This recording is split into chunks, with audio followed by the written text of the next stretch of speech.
say they have as many AC problems as we do in our own office. It's pervasive. Stan has that in the report. All right, how you doing? I haven't seen you in a few weeks. Good. Good. Yes. You're looking like you've been outside in the sun. I was just gonna We say, did is get anybody a want to try to little fight bit of Johnny? water time. Last of the party, Johnny. You got to We stand. went to Canada and Ticton. Oh, cool. Is there a area? Oh, cool. Yeah. Maybe in the kitchen, but seriously, we're all filled up, man. Oh, look at that. That stayed right past it.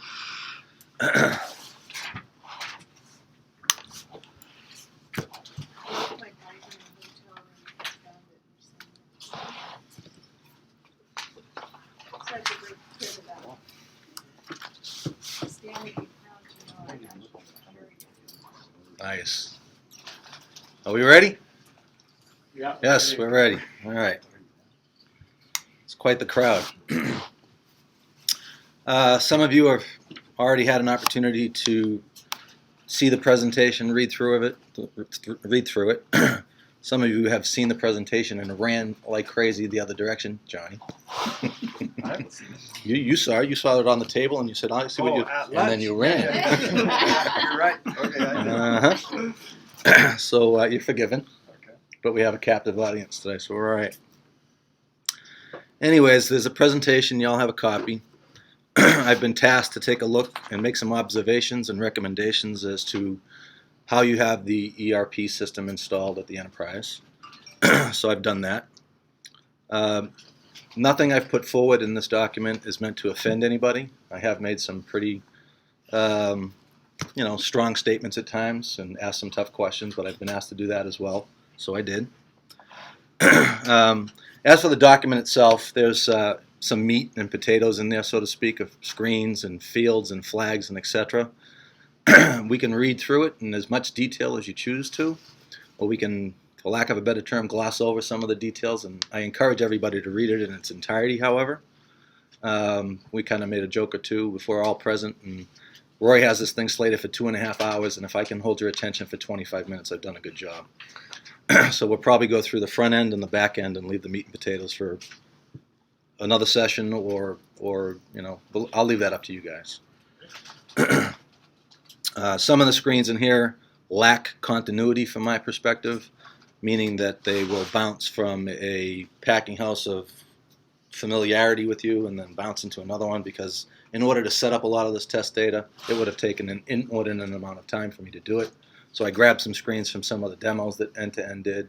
Frankly, I called on an End2End client that's a friend of mine, and I got some print screens and etc. So if you see some lack of continuity, that's why, not for any other reason. So as I said, we're going to go through the first few pages in its entirety, and probably the tail end in its entirety. But I've spent about 11 weeks with various department heads, from everybody from Tom and Tim out at the sales office down to a few individuals at the CFC shipping dock, who frankly I can't remember their names, but they all had input into this process. I wanted to make sure I had a good sampling of everybody's perspective on things, both from the people who get their hands dirty on a daily basis as well as from management as well. I've taken a look at all aspects of the business, some that would be deemed inside the typical ERP umbrella as well as outside of the ERP umbrella. Again, I wanted to get a good feeling. A lot of times the ERP will service a particular element within the business while management thinks it's doing something else entirely. So again, I just wanted to make sure that I had a good feel for expectations about the ERP and etc. Fundamentally, I think that there's a lack of understanding, and if I read through this in verbatim, forgive me, it's going to sound a little dry, but I put a lot of thought and effort into the terminology and the words that I chose, so if I do that, then forgive me. But I think that there's a lack of understanding in the current ERP. There's very few people on staff that can articulate its capabilities of the current ERP solution. They lack a strong combination of business process and ERP package expertise required to determine how to get the software to do what the business needs, or how to get the business to do what the software is expecting.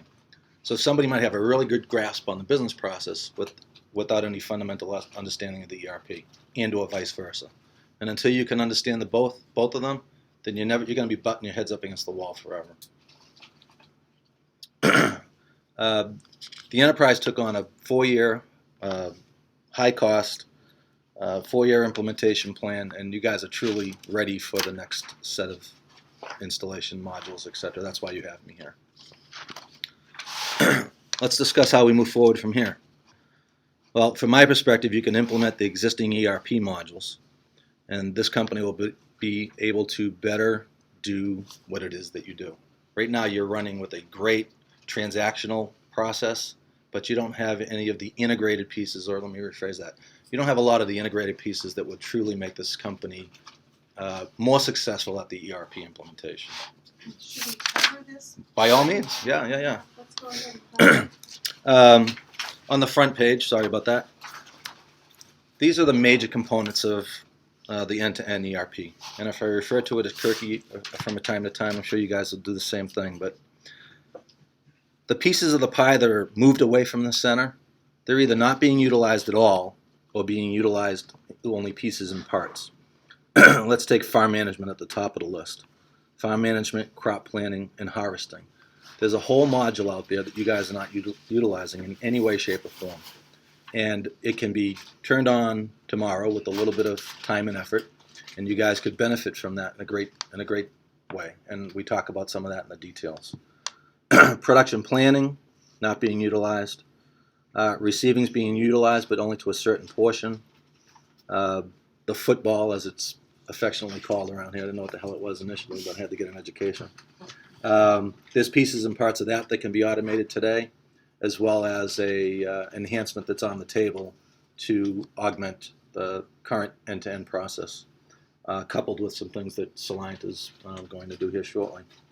Warehousing, you guys are obviously using the warehouse module, but there are some other pieces and parts within the warehouse module that you could utilize tomorrow that I think would be a big help to the shipping dock and the whole process out there. RTI, you guys are obviously utilizing in a big way. Bill of materials, whole piece of the system right now that you guys had initially taken on and started doing some file maintenance, and I think Paul Hunter did a lot of work. And this was in the initial implementation process, and there was too many irons in the fire and too many other things going on, so everybody took a step back from the bill of materials, and it's still sitting there, ready, willing, and able to help you guys in a big way. We'll talk about that some in detail. Sales forecasting, I make reference to that in this document as well. The sales forecasting module is there, but it's pretty rudimentary. There are some pieces and parts that we could build upon, but I think that the sales forecasting module is something that no matter how much time, effort, dollars, and development you throw at it, it's never going to be fully automated. The nature of the beast will not let it be fully automated. You guys are on the phone all the time with your customers. There's only so much technology you can put to a sales forecasting module. You're always going to be on the phone. It's part of the process. We can help. We can automate some of the data input that you guys are doing with spreadsheets and Doug Ballard and cherry meetings and all that kind of stuff. But at the end of the day, there's still going to be an awful lot of manual input and a lot of conversations that need to take place and should take place. EDI, electronic data interchange. I make great reference to that in this document. There is, if I remember correctly, 48% of the dollar volume that goes through the sales office is coming through in electronic format, meaning either through email or third-party software products like iTrade software. Walmart has their own deal with Covalent Works. 48% of the dollar volume. That's huge. And people are essentially handling every order, every purchase order twice. So the document will come in, they'll pull it off the machine either through paper or otherwise, they'll go over to the Kirky terminal, the end-to-end terminal, they'll key in the order, thing gets shipped, they'll update the shipping document both in the end-to-end system and in the software of choice by the retailers. It's really hard to put an ROI on that. That's something that we can discuss and we'll discuss in the coming weeks and months. But 48% of the dollar volume is just unbelievable, and only going to get more, not less, as the weeks, months, and years march on. Transportation processing, we've talked a lot about. The transportation module is being utilized to a certain degree, but very, very little within the end-to-end system. I think that a fundamental shift in business process and philosophy can take place. Let me stop for a minute. These are Stan's viewpoints. That doesn't mean they're right or wrong. That there's my viewpoints. But for example, I think that the salespeople booking trucks is something that shouldn't be happening and it should be turned over to a true transportation department. I refer to them as the Bolzel boys. I don't know how you guys refer to them, but that's how I talk about them. They probably have the best transportation acumen within the company. For a sales guy or gal to be booking trucks, I think is counterproductive. Let them sell product. The transportation department can morph into more than what it is today and more than you would expect it to be. There are opportunities there to fill up your trucks with other commodities while you're trucking this thing across the country. There's great opportunity there. Again, is that what the company wants to do? I'm not here to tell you one way or another. I'm just putting it out there as an opportunity. Once it's in a tighter group, 2 or 3 people, 4 people, whatever the number turns out to be, I think that you can actually pull more money out of the transportation pool, if you will. I know that there are funds that are dispersed back to the staff based upon how much money they are able to make in the receivables versus payables in the transportation. So there may be a little bit of resistance of pulling that away from them initially, but I truly think that if you can get it down to a tighter group of individuals, the tighter group of transportation companies, you can actually squeeze a little bit more money out of there, which will ultimately make the salespeople even more. Invoicing receivables you guys are utilizing. Claims, I've had an opportunity to talk to Mariah and Tyler about this. You guys are utilizing the claims module, probably about 20% of it. There's opportunity there to utilize what End2End has already developed. Excuse me. Tyler seems to think that it may be overkill or not CFM enough, so to speak. So the decision needs to be made. Should we use it the way it is, or should we change it to the way that CFM truly needs to utilize it? And again, we'll have to take a really hard look at that. I think one of the biggest benefits of the claims module and the parts that you're not utilizing is that we'll interface directly back to the order, so there'll be a whole lot less of rekeying of information into the order system. Again, when we can take out some of that redundancy, you're saving time, you're saving money. And you get a whole lot more detail than you have now into claims. You can drill through a lot more of the specifics and analyze why the product is going south sometimes. Gross settlements you guys are utilizing. Payroll, as fate would have it, Sonia just stuck her head around the corner. She wasn't looking for anybody in here apparently. But the payroll system, we've had some conversations with End2End. We've basically given them the green light to install their new payroll in 2015. It'll be a better product, a more integrated product. I make reference to the farm management module in this document. The farm management module is currently not interfaced with payroll, but it should be and can be and will be as the new release comes out. So there's a lot of opportunity in there for labor tracking that we're not even going anywhere near today. So that's all of the pieces and parts that we'll talk about are fully integrated to financials, which is a huge plus. I mean, right now, the process to go through to get your financials is, I don't want to say archaic, but it's a pain in the rear end at minimum. So all of this stuff is integrated into the financials and make life a whole lot easier. Food safety manager, had an opportunity to speak with Brian. The food safety manager application that End2End offers was utilized here for a little while. I think it fell out of bed, my terminology, for an unknown reason, stopped working a couple of years ago. Brian was working with Olay from End2End, had it installed out there to a certain degree, and then it just flat out stopped working. Not sure why. To this day, I'm still not sure why, even though I've asked a number of times. It's almost irrelevant at this point. So it was put down for a year. End2End came out to you guys and asked for some references, for lack of a better term, with regards to food safety. It was put back on the table. It was worked through for a little while as End2End tried to market the product to Walmart, and then it was put down again. So when I say I ask some tough questions, I put it in black and white in the food safety section. Why? I don't understand why.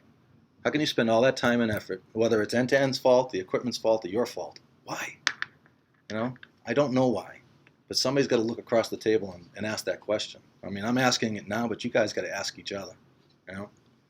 When projects like that are met with resistance and or some form of unsuccess or lack of success, figure out what's going on. Get it on track and get it running. The Food Safety Manager product that we saw about 2 weeks ago at this point, has come a long way. Brian was complimentary of the screens. He's had a chance to look at it after the fact. He wasn't able to make the meeting. Roy, I think Brooke was in the session or whatnot. So it's there. How much value does it have to the company? That's, again, you guys have to make that determination. You guys have already paid for the product. Whether it gets picked up and put back on the table is priority number 1 or priority number 11 is yet to be seen. With regards to food safety and its associated cost, I make reference to it in here. I think that you guys should frankly ask for end-to-end to foot the bill. I'm not sure why it died the first time. They came out here and spent a lot of your time to get it ready again so that they could go demo it to Walmart. When this gets put back on the table, you guys should ask end-to-end to come out here and install it and spend quality time with you and get it up and running. The new version. The new version, yeah, which is installed at their biggest food safety client overseas, so it's functional. Equity share. This is something that Tom had asked early on. I don't know if he asked for it in those terms, but when he was describing the process, I said there's a piece of the system that can do just what you need it to do. Equity share meaning that ensuring that your constituent packing houses get their fair share of the business based upon the volume that they put into the sales office. So you don't want CFC to come to you and say, hey, I put in 20% of the product into the business, I'm only getting 10% of the sales. What's going on here? There's a complete module. It's all interfaced and integrated. That will tell you that. We'll track on a weekly basis by product, by packing house. Give you the ability on the fly to make modifications to the order, meaning I placed the order with Gold Digger. They're at, they're 10% over their equity share. CFC's 10% under. Do I want to move that product? Assuming they both have the product. So there's a lot of opportunities in that area as well. And again, not knowing too much about where the business is going, but as you acquire new packing houses and non-Gebbers product, this is something that's going to become more and more of a potential issue, making sure that everybody gets their fair share. So we kind of made it around the horn there. There are a lot of opportunities here, and that's what this document tries to make reference to.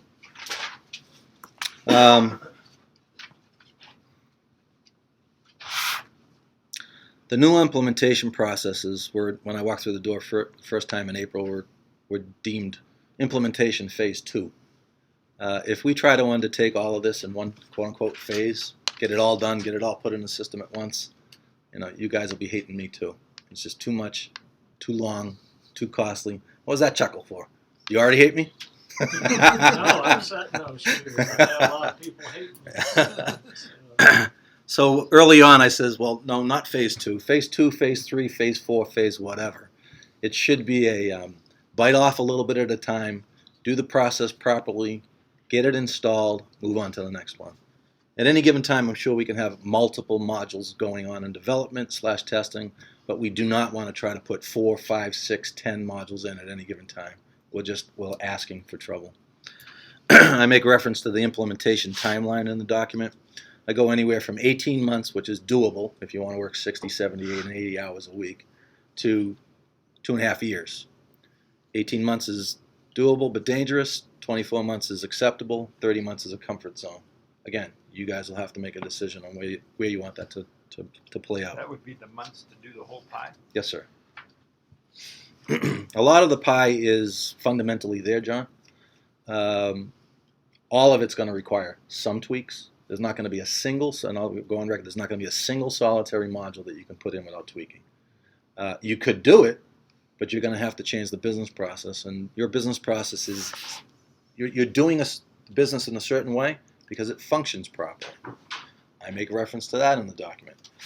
There's a lot of times any company and all companies are used to doing certain things in a certain way.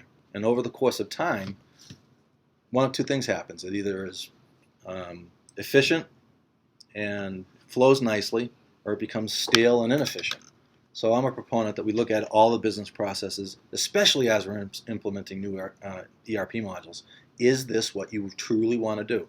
Or have there already been discussions? Boy, I wish we could do something this way. Well, there's no time like that than while you're developing a process and developing new software for that process. These modules that we're making reference to bring closer into the circle, into the pie: farm management, receiving, the football, production planning, bill of materials, sales forecasting, claims, equity share, electronic data interchange, transportation, quality and food safety, and payroll. They're in this document in no particular order. It's going to take some think-taking, probably most of the people around this table, as to where we go next. What's the most important? What's the least important? And as we're making those decisions, some of these modules feed directly off of one another in order to get its full value. Bill of materials is a perfect example. Production planning, farm management, and bill of materials all kind of go hand in hand for Stan. Sales, obviously, but you're already utilizing the sales module. You can't get a full value out of the bill of materials system until those other components are in place. You can install the bill of materials tomorrow to track inventory, but you're only getting 20, 30, 40% of its value. It's not until you actually understand what you're going to need to pack and what you're going to need to purchase from a bill of materials perspective that you can get a handle on things. Should we redesign the software, or should we redesign the business process? Again, nobody wants to hear from an IT guy that you need to redesign the business process, but there are times where that's going to be the best thing to do. I'm not going to make that call. I'm just going to make that observation. Stan, has Sunkist developed Kirky, which a lot of this, from what I understand, was developed because of what Sunkist needed. Did they change their processes, or did they develop the software to fit their processes? More often than not, they did not change their business process. More often than not, they wrote the code to mimic their business process.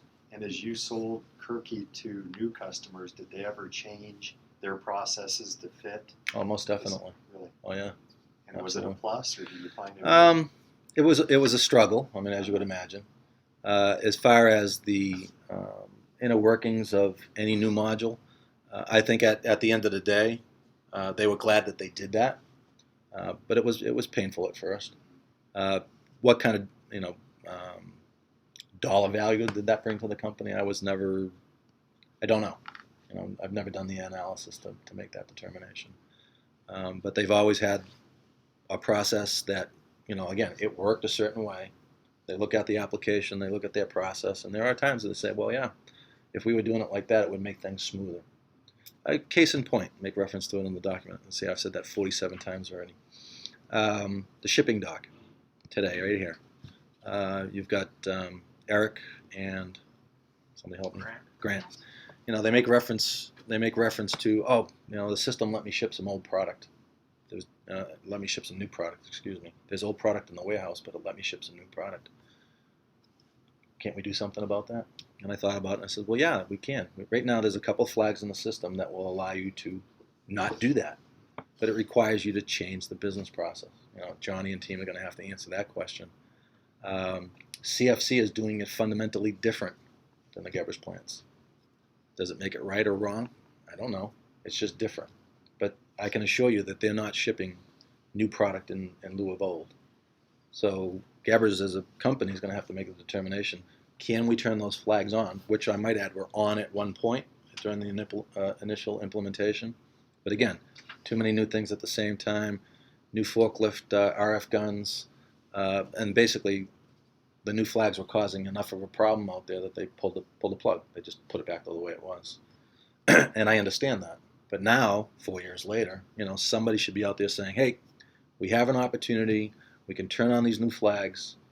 And I'm referring to FIFO versus row FIFO. FIFO, which we all know, first in, first out. Row FIFO means if I'm going to deplete this row because it's got an old product in there, I'm going to deplete the whole row, even though there might be older product over here. That's a philosophical question. Some companies do it one way, some companies do it another way.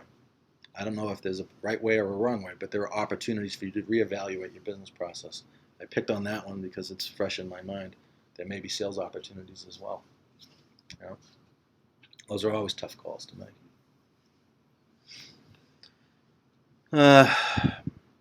Point number 4, page 2.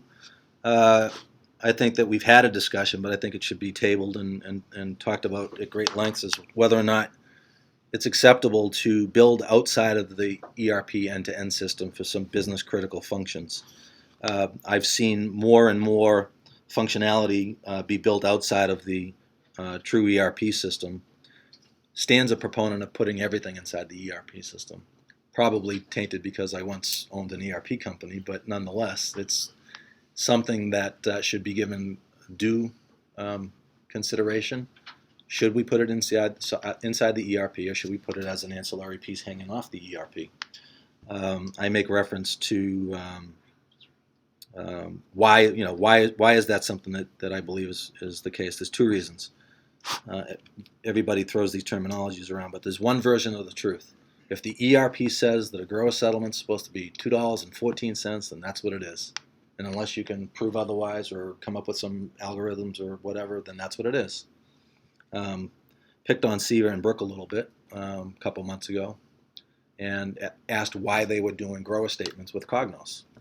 And essentially it was, well, we can make them dance and sing and make them look pretty and we can email them and all that stuff.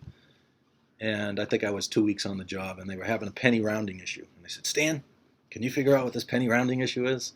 And I says, well, maybe.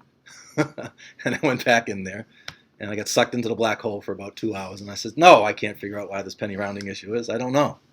and it's things like that. When you start having spreadsheets and other software products touching and manipulating the ERP data, you potentially are going to come up with issues, whether they're big issues or small issues, whether you can live with them or you can't, whether they have value or they don't.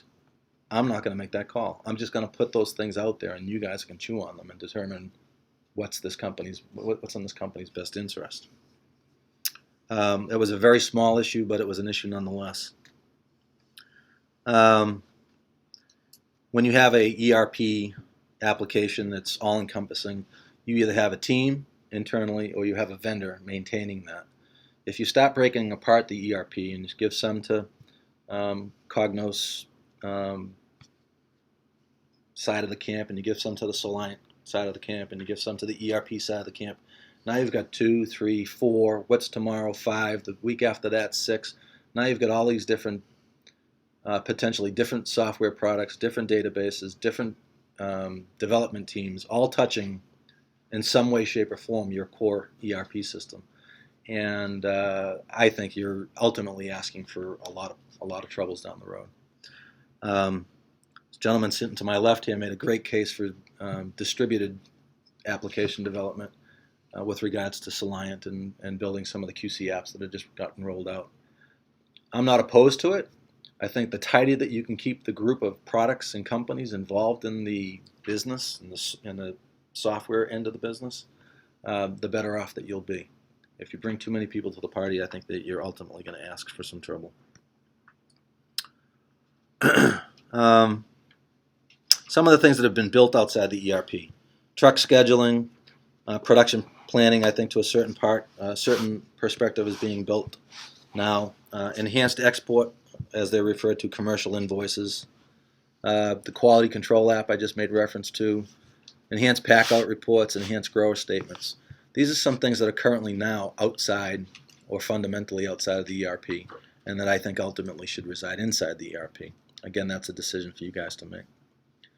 Point number 6, spreadsheets. Spreadsheets are utilized in every nook and cranny of this company at every level, from the shipping dock to the sales office, to the sales team, to the production team, and I wish Mac would use some spreadsheets, but not yet.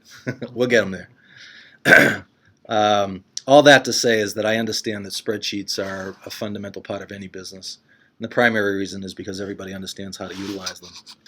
But again, I think that with a more robust implementation of the ERP system, those spreadsheet functions can be brought into the ERP, and for no other reason for a centralized database.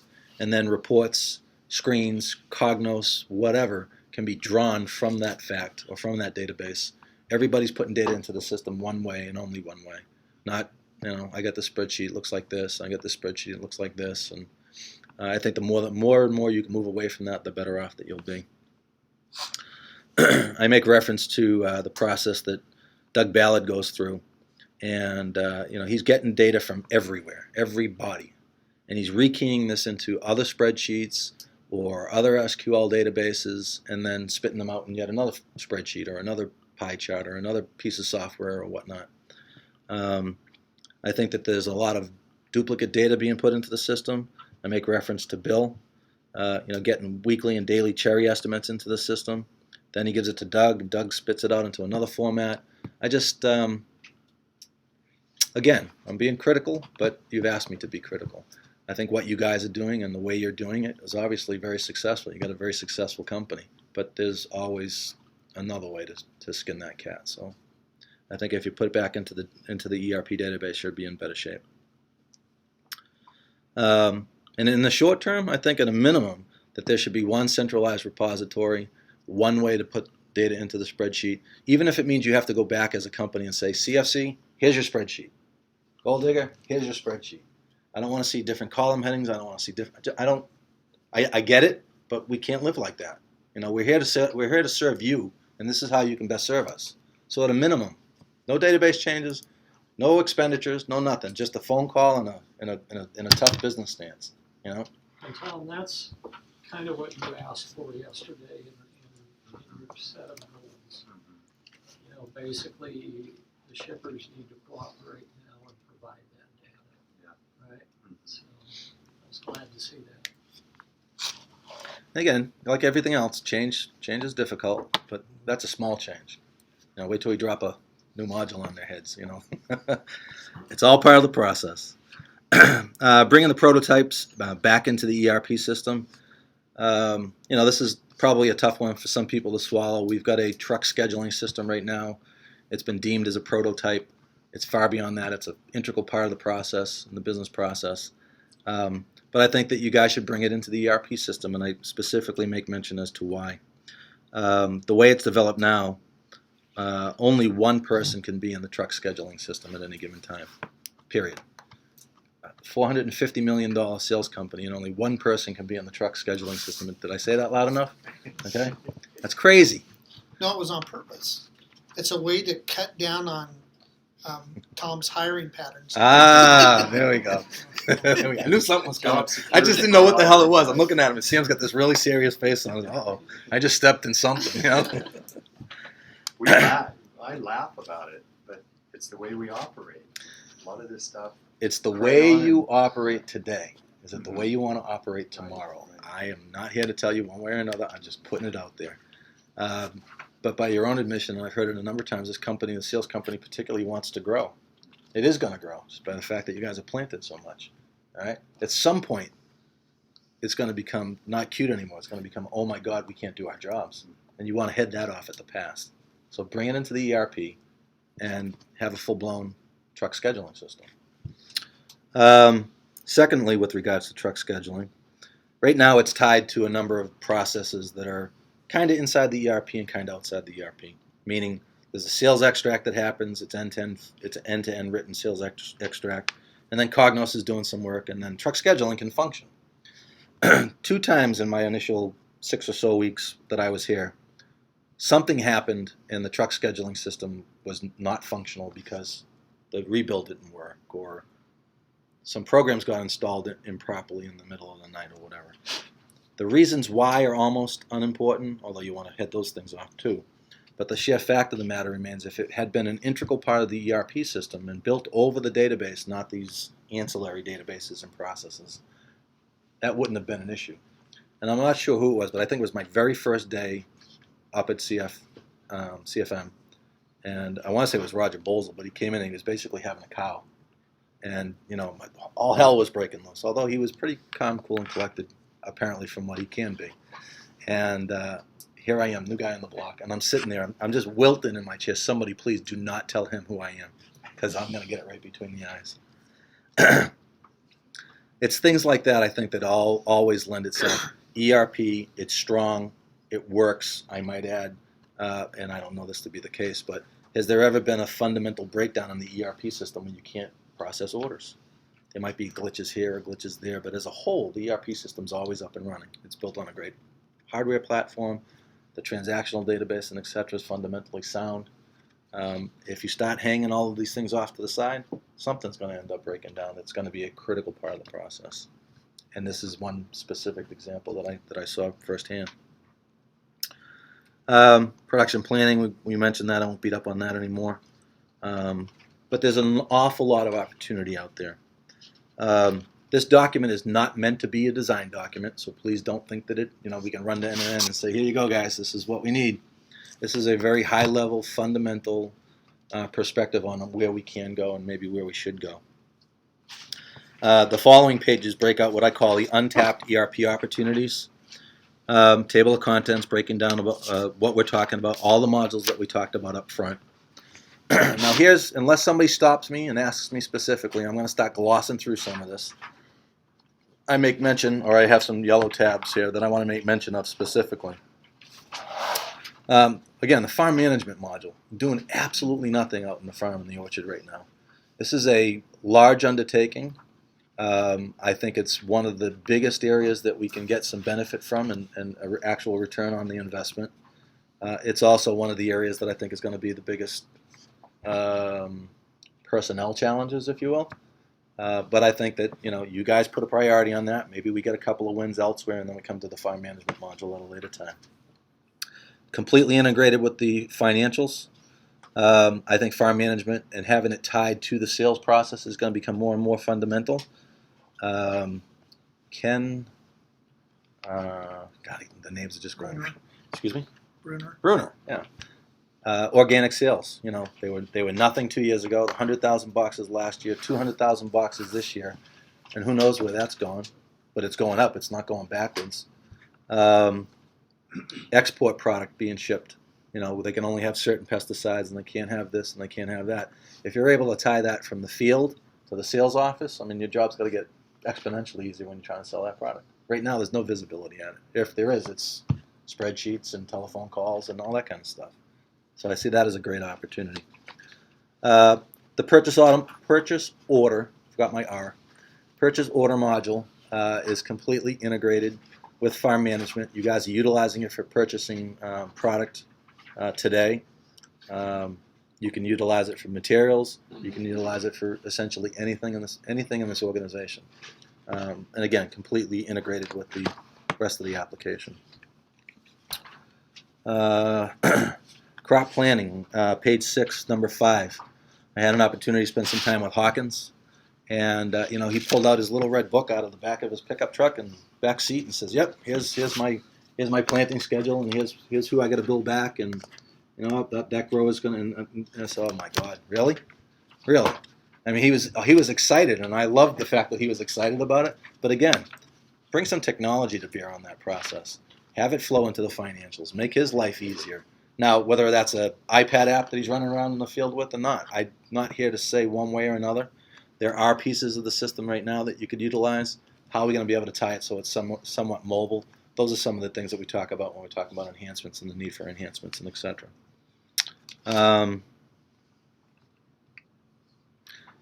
Once we get this thing working, to its best capability, you'll be able to have some kind of an anticipated delivery schedule to the packing houses. You'll be able to tell them in advance, not that you can't tell them that today, but in a much more automated process of what's coming and what you can expect to see in the receiving process.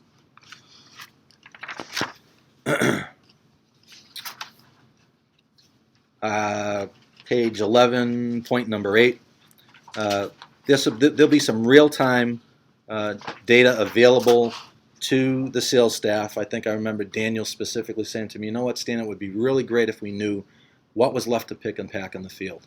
And it's really great to know towards the tail end of the season. Middle of the season, not so much. I'm just going to sell. The tail end of the season, he'd really want to know what that's going to be. Some great visibility if you go in that direction. Page number 13. Page number 12. The football. Sometimes I don't like to show how naive I am. I let the term football get thrown by me, no pun intended, a couple of times before it says, "What the hell's the football?" And I had to have a thorough explanation, and I spent some time with Dan Paraso and etc. And the football is something that I think, and if I remember correctly, Dan sent me an email yesterday saying during the board meeting yesterday, somebody asked why the football is not automated. I think Johnny's had it on his docket for a number of years, and it just hasn't taken off for a variety of reasons. Too many irons in the fire, a little bit too costly.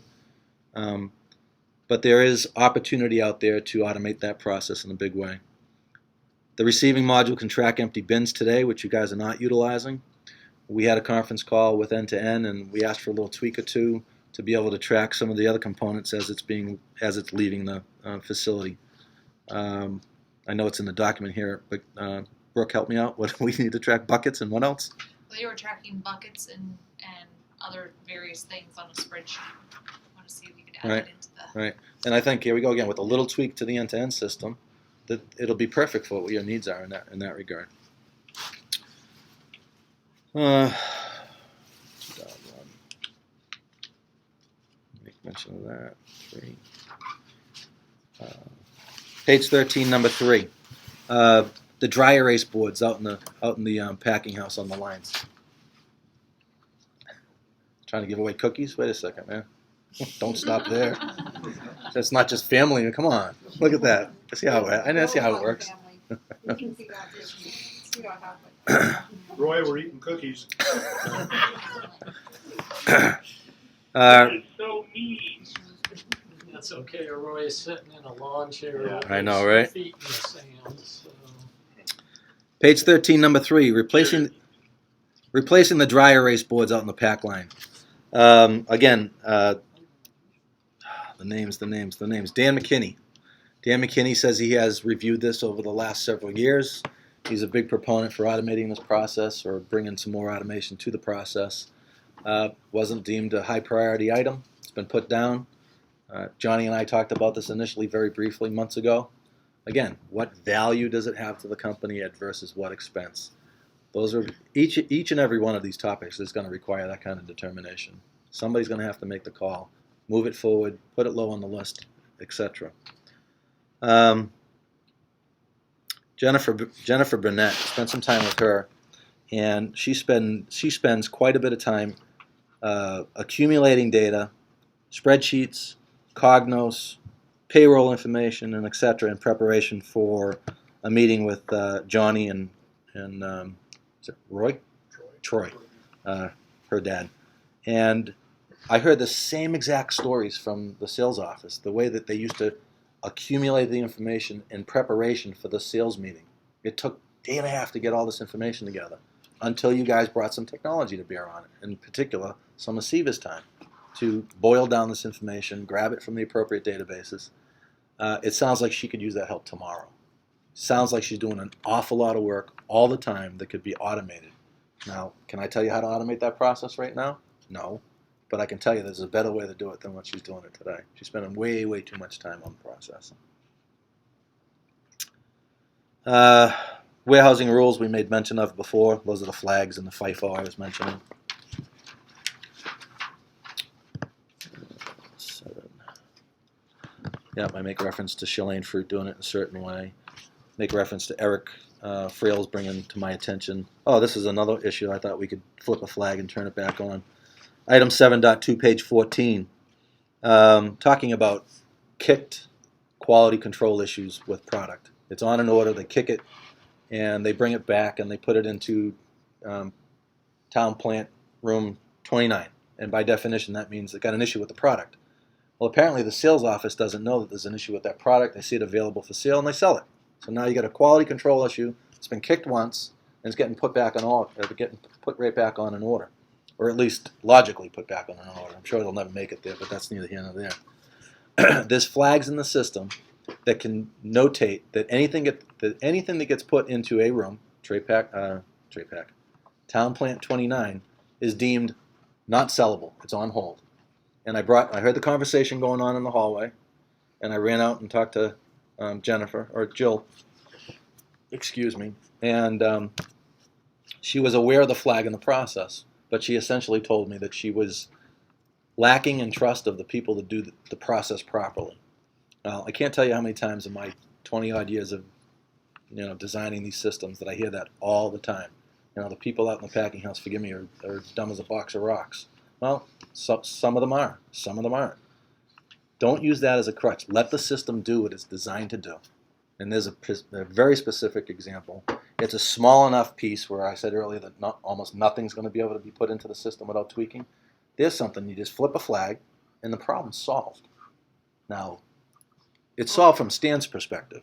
Tom, what was your issue in the board meeting? It wasn't quite this. Yeah, it was, Daniel cleans up a lot of tails, and he gets frustrated. He shared this with me that he'll put a load together of aged inventory, and we have pallet detail. He'll actually put the pallet ticket number in there on the order, and then it doesn't ship. The next week he finds himself trying to ship the same pallet. Now, we need a process that makes sure that whoever at the warehouse, if it's not there, they need to take it out of the system or do something.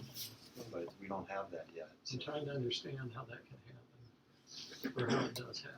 Yeah. Well, ultimately at the shipping dock, they have the ability to, To they call it substitute. blue line, to Right, substitute. Right. So it comes down, they see, yeah, he wants this pallet, they go look out their window, I can't find that pallet, put this pallet on instead, we need to get it out of here, get this, truck's waiting, someone's hurrying them, whatever it is. Yeah, I think that's what I told you was my best guess, but I wanted to talk to him. It's still missing. I guess I'm missing a little bit of this. So the product the pallet that didn't make it to the load, where did it go? It's still sitting out there in theory. It's isn't it? lost somewhere. Okay. I just couldn't find it. Okay. Somebody moved it and never scanned it to a new spot. Okay. Again, So you need, human error. That's. So I mean, when you Daniel goes back next week. The pile's got- still yellow, he digs into it and he's it's the got same pallet. problem with the same pallet. So It Sales gets guys bigger will all try the to- time, see? Sales guys will and try until to, somebody pulls it off. sales guys will try hard to clean it up. And they'll forgive one excuse. They'll forgive one fart up, and if you miss it twice, they just quit trying. They quit trying. I mean, you can't blame them. Okay, It yeah. takes a lot of time to do that. Oh, yeah, I know. There's what would your suggestion be, Johnny, on how you have a follow-up activity on your I think replacement? I think there's more power in the system than we understand. There's a lot of places that, Grant or Eric or somebody will say, man, this would be nice. And when you look into it, you find out, well, you could have done that a long time ago. We just didn't know enough about it. There's a lot of places there that people don't know enough about our system. And then the system's as good as the people that follow it. And there is a lot of moving parts out here that are people. And all it takes is somebody at night that's cleaning to say, I gotta get back there and clean that corner. And they pick up a pallet and move it over there. They don't have a scanning gun and they don't even understand the importance of the scanning gun. And then it fills a spot that the system doesn't know is filled. And then it just starts this chain reaction. I mean, How do you hold your inventory in the breezeway out we code it to the breezeway. It's just coded to room here? Is 5. random? It's just in Has a room 5. location. Yeah, we have rooms that don't have racks in them that are just, hey, it's in this room somewhere, and then we have it's in this room, in that row, in that rack. So my question was, when you have the scenario that you just described, a lot of If they moving can't parts, find it, they're Guide. supposed to go find Jennifer, and Jennifer gets David Williams. They have to fill the order, so that they have to fill the order, and then Jennifer tells David Williams, who's a forklift driver that reports only to her, that hey, we can't find this pallet, and then he goes on a hunt. And if he can't find it, then we say this thing is lost. They move it to another place. If he can find it, then we have to call Daniel and say, hell, we've shipped that truck, but we have found this pallet. Can we get it on another truck? It's really So, bad. so how do you reduce the number of times that scenario happens? What would you do? I can to tell you what reduce the number accelerates of it. times? What Because accelerates it it? How would you accelerates it as we reduce? get more full, because we don't have enough pallet faces Okay. for the product we run. So Okay, you got to start burying lots of right, things. right. So it's always worse about November 1 through February 1. And then as we start to empty things out, we can take Goldens to 2 CA rooms down below and spread them out. And so I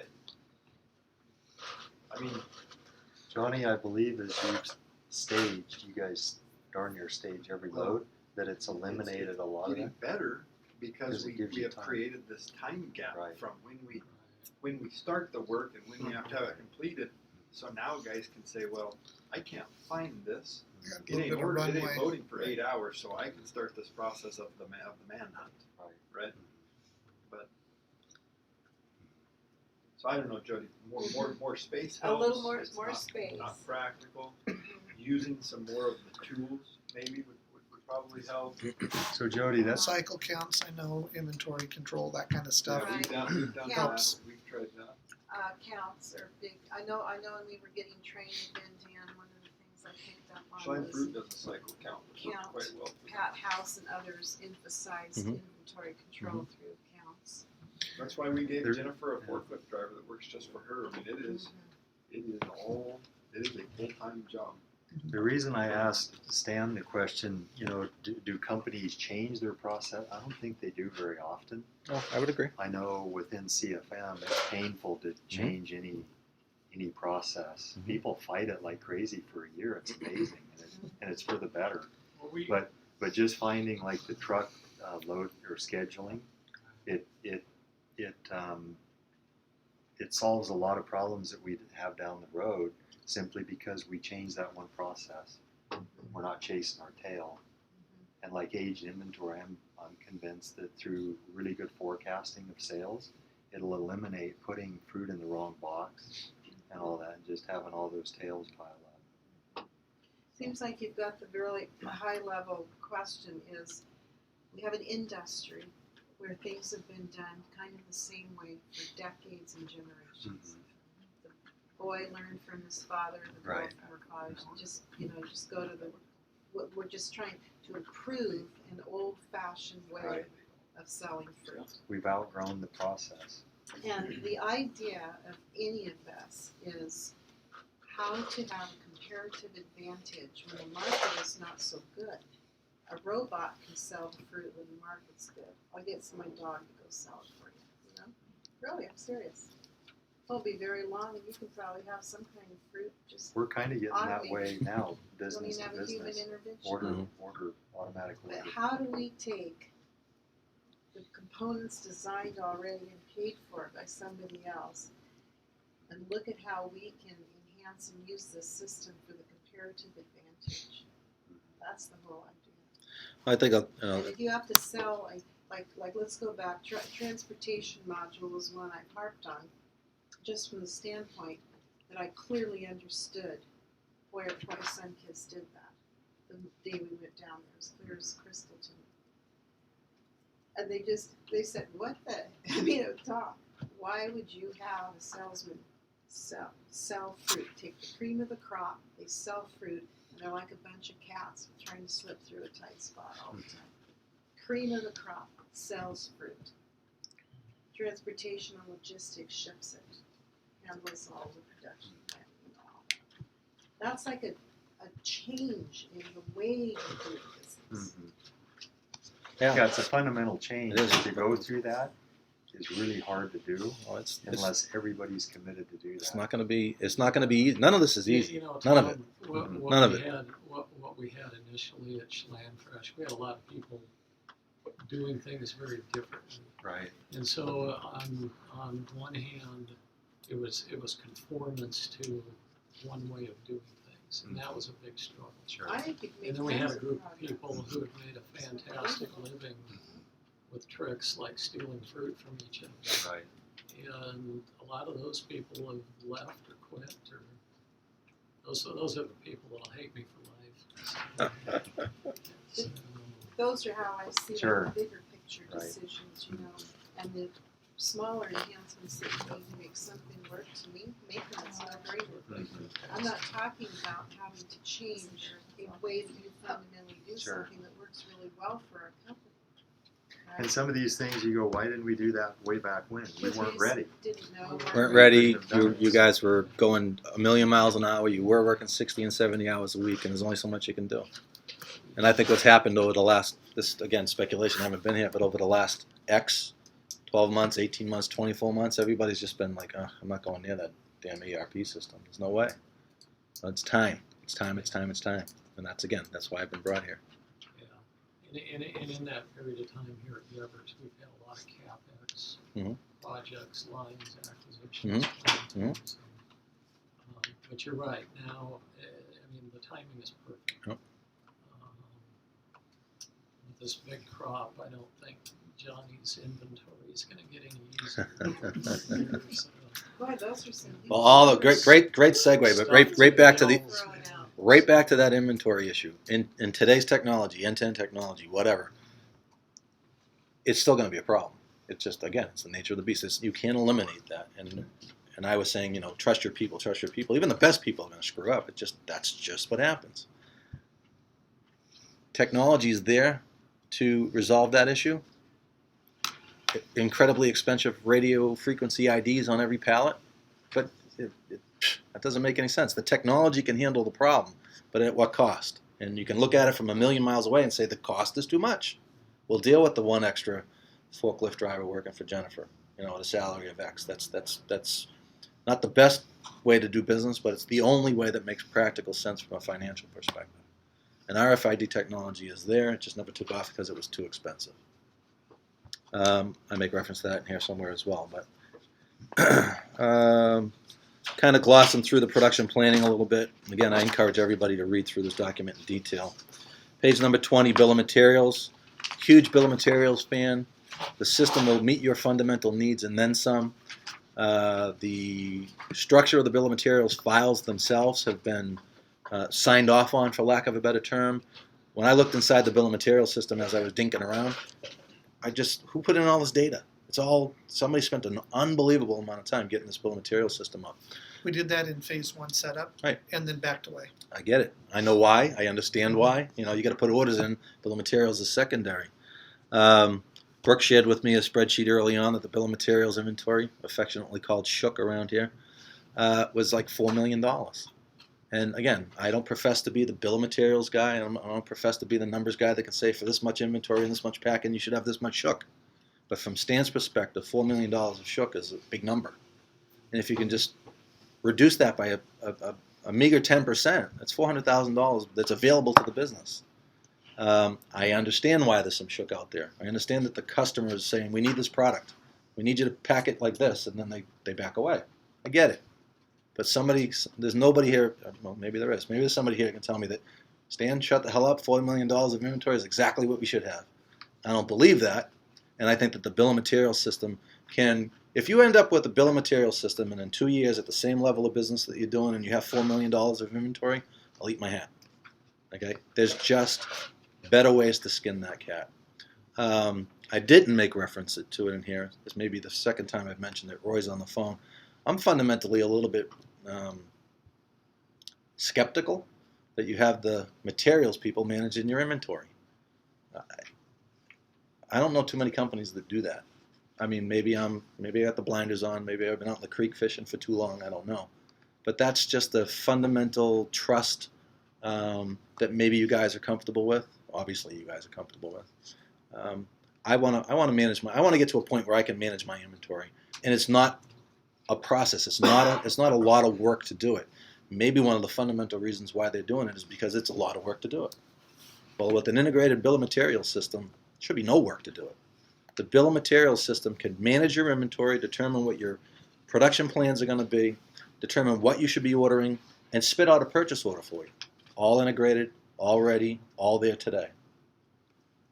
Just, do we want to turn it on? I say yes. But I say yes as long as it's an integrated part of the system. Bill of materials standalone, don't bother. Not worth it.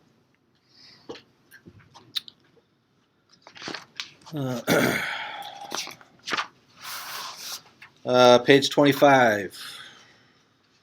Page 24 actually, I just made mention of that.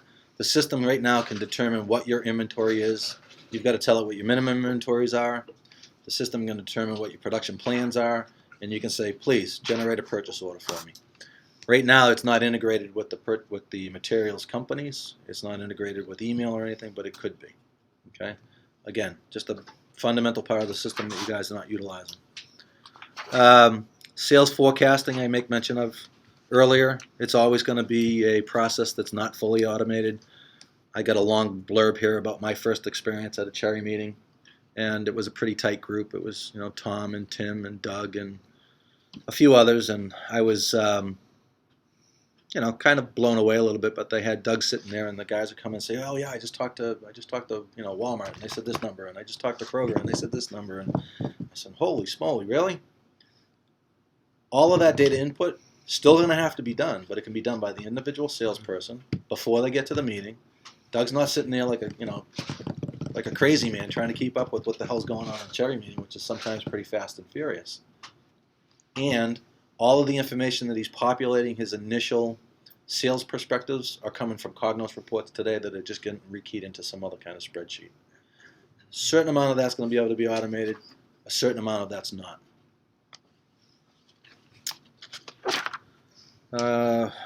Salesman not Doug. I make mention to that. 3.2. Claims and allowance processing. Made mention to spending some time with Mariah and with Tyler. The claim system has, you know, other features and functions within the system. It can get more automated with the order system. For whatever reason, a million years ago, the claim system and the order system really didn't talk to one another. So you'd go out there, you'd do your claims, you'd make adjustments, and then you'd have to go back into the order system and make the same kind of adjustments. And to a certain degree, it's still like that. But if you're utilizing more parts of the claim system that have come over time, that have been enhanced over time, some of that integration back to the order processing programs, files, and et cetera has been already done for you. I think you can save some time and effort, and also get much more visibility as to why your product's going south on you. Hey Stan, on, Yep. real quick. Yeah. Hey, on you know, the implemented cost of forecasting, Yes, sir. 100,000. How Yes, do you sir. come up with those numbers? If you talk to Uh, or you just guess? well, all of this, great one. And I use the term one time in here, one time only. I don't remember where. Swag. Okay. My definition of swag was silly wild ass guess. But if you look it up in Wikipedia, it's scientific wild ass guess. Still a wild ass guess, but frankly, coming from somebody that's done this enough times, can truly see what I think that the desire ultimately would be, sitting in some of the cherry meetings and etc. And based on their rates and hours, it is a guess. Okay, but it's a. I'm comfortable with it. I don't know how else to say It's it. an educated guess Educated by guess. an experienced Mhm. ERP Right. expert. Right. What I was going to say is the more we know what we want, the cheaper it is Amen. when we go into That's right. something. Amen. We've spent a lot of money. Because we didn't know what we wanted. Right. So, Well, we talk about this. We talk about this in here. In fact, we're getting there. I know half of you are getting a little nodding off, but No, I'm getting we're there. Your good. main We're bullet Totally points. wired. No, we're- It is a We can go biggie. for hours. Oh my God, here we No, go. we're good, Stan. All right, Go good. on. Yeah. But we make reference to that, and you're definitely right, Tom. The more work that you do inside a conference room like this, on a whiteboard like that, it just exponentially gets cheaper. And tasking somebody to do that and to be the big dog on the block is ultimately what's going to happen in order for the enterprise to move forward and not blow their brains out. 3.2, I believe I already made mention of that. Also, Stan, in Yes. the presentation given to us by NTN on the Java release that's coming, they have integrated through the claims, right? Yes. The new piece Yes. called management. Yep, they're doing a lot of Product document management, management product piece. management. Yeah, they've I make mention to that in here as well. The things that they talk about doing are exactly what you would want them to do. That's right. Okay, we'll get to that in a moment. Yeah, Yep. I was just going to blow by equity share, page number 32, but here's a complete module, frankly, that was designed and only utilized, to my knowledge, by Sunkist, but it fits your business model 90x%. Okay. Allocation is going to be big because we've had some short crops the last couple of years. This year, where everybody's chock full, Right. Yeah. you're going to hear more bitching about Right. allocation. It's going to consume the cream of our sales force Right. with their clean conscience, Right. worrying about allocation because it will be nonstop Yep. bitch fest the Yep. first time in office. Okay. Well, again, this may be one that because of the big We crop, call we it don't do it till next allocation. year. We can turn this module on fundamentally tomorrow, and it would work. We have to make some tweaks to it, absolutely, but it fits your business model from the perspective of Sunkist as a sales organization, it's like CFM as a sales organization, And if you would imagine, Sunkist had 50 or 60 constituents bitching about their order their prospective percentage. At 50 packing houses, probably a lot less as far as associations, but nonetheless. And as you guys grow and you potentially bring on non-Gebbers product, it's just going to become worse and worse and worse. The last big crop that everybody lost money on, well, when you were doing the allocation, it consumed a lot of tons of your key people. More than just time, it was trust. Well, if you have a system that's automated and works, then the trust factor just goes out the window because you have proof positive. Here's the numbers. You just turn to the report and say, here's the numbers. Not only you don't have to turn to the report, they have complete visibility. What am I talking about? It's not. It doesn't even get to a point where they're bitching about it. They have complete visibility of the product that they're shipping. They have complete visibility to the amount of products being put into the sales office. It's a non-issue. I haven't read about this for a long time, but you might know something about it. You can correct me if I'm wrong. The allocation model in its first use for some years at Sunkist resulted in a packing house, shipper association, whatever, suing them. Mhm. Then I believe Sunkist modified it somewhat to solve whatever that issue was. So the allocation model is actually a better product than ever before. They settled with that. Yeah, that was many moons ago. Many moons Yeah. ago. I read about it on the internet Yeah. because I wanted to research this lawsuit Right. by one of their Uh-huh. shippers Yeah. to see, why I thought it occurred. Right. And I was satisfied that the shipper, pretty obnoxious actually, going after Sunkist the way that I thought in a way. That they prevailed. I mean, he got some more money. They kind of said, no, we're not dropping the concept of this. It Right. works beautifully. We'll Right. just tweak it in this way. So Yeah, I that think was- the thing actually probably works better for them now. than Yeah, before. that was a long time It's Yeah, ago. but true. when I asked Terry about allocation, and he kind of looked at me like, "What is that?" Terminology. Because- yeah, Just but terminology. I know, but what they do Because they're now a is co-op. they do price average, they do sales averaging. Remember? That's what was the result of the Right. lawsuit. They do sales averaging with regards to shipper payments. I think Is that what you're because- referring to? Yes. Yes. Daily sales average. Yes, they do. And I absolutely hate that. I hate pooling in general. Pooled prices promotes mediocrity. It is a form Period. of socialism. There's no Horrible. doubt. I hate it. But I believe they did that as a result of that. That's a business process. I have an opinion, and who the hell am I? But I just think that pooling promotes mediocrity. Period. Anyway. Instead of holding each grower in their own. Yeah. All Hey, growers- I'm the best each grower out. grower I'm going to get is the one highest from product. one. I'm going to strive to be the best grower. Well, not with pooling. I'm not. I don't care. Unless they Or put you can have people that have that unless they mentality. put you into a pool with other high quality growers. Yeah. Additional feature in sales, we talk about pricing. Page number 35. There's more price modules in the system than you can shake a stick at. Generic price scales, special offer pricing, price lists by zone of the country and region. Again, fundamental shift in the way that you do in business. And we started Who's to gonna use set? some of these, and we quit. I forgot why. Well, I was there. It was Ernesto that made the decision that it was impossible to load in the pricing with all the SKUs, and that they had to focus on some methodology to make it really workable. It was It's a Ernesto it's a who- granularity issue. Yeah. Well, almost all of this is a granularity issue, as you find. But it was really Ernesto at the time who made that call. And then, obviously, with the way things happened, we never got to that next step. Sure. They were going to develop something. and So, I can appreciate why it was dropped, Yeah. as I can with Right. any of these. but I want to look at it again. Yeah, and we should look at it collectively and say, okay, if it's too much data input at the level that it needs to get to, then what can we do to automate 90%? I don't know. I'm talking through my head at this point, but we got to automate 90% of it.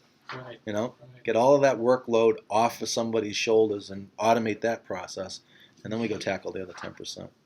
And I understand apples are truly different than oranges. You know, there's The no thing question is, about we it. do have a price sheet that somebody's putting the prices You in there. already have you're already somebody doing doing a It's a lot of work. spreadsheet. You're doing it at one level. Right. Yeah. Why not take that, So, put it into the ERP, and it can interface to price scales or and special offers or whatever. Somebody in your department that handles that now is in charge of the maintenance of this module. and Tom, knowing Somebody at Sunkist was doing it. We just What it said, did is it No. took away our flexibility is what it did. Because all of a sudden you got guys locked in, all of a sudden, Well, there's okay, the system just shut me out. Yep. Now what do we do? there's a pricing feature called Flex. You just said the word not flexible. Flex pricing. You can set my price at $20, and I'm going to allow them to flex $1 either way before anything happens. You can set it can be $5 either way. I don't, again, that's a management decision. And at that point, if they flex within the allowed flex, it goes through the system. If they flex outside, Tim's got to look at the order and approve it. All kinds of automation in the pricing opportunities. Let's take a look at them. Let's determine if any of them work. All of them work, because you can use them all in conjunction with one another. You can have generic price scales set, and you can run a regional price for New England, and anybody within that zone gets a regional price. Tom, this was like 3 months after go live. Yeah. June. And thinking of the audience, they may have demanded extreme granularity in this pricing deal. And, there's only so many so much headbutting people can do every day. And so that may have been the real issue as we go back. And once again, we weren't ready yes, at that exactly. point. We were still learning how to put an order in. Yeah, yeah.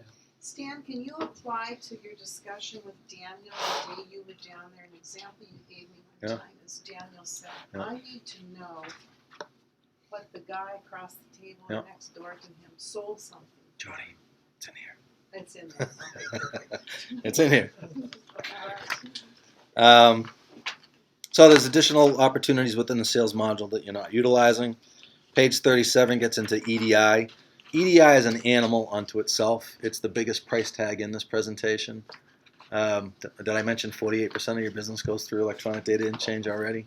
So there's a big price tag involved with it, but there's a potential big offset. I haven't even begun to do the ROI. Maybe 48% of this product going through the system in the fashion that it's going through the system now is completely acceptable. I don't know.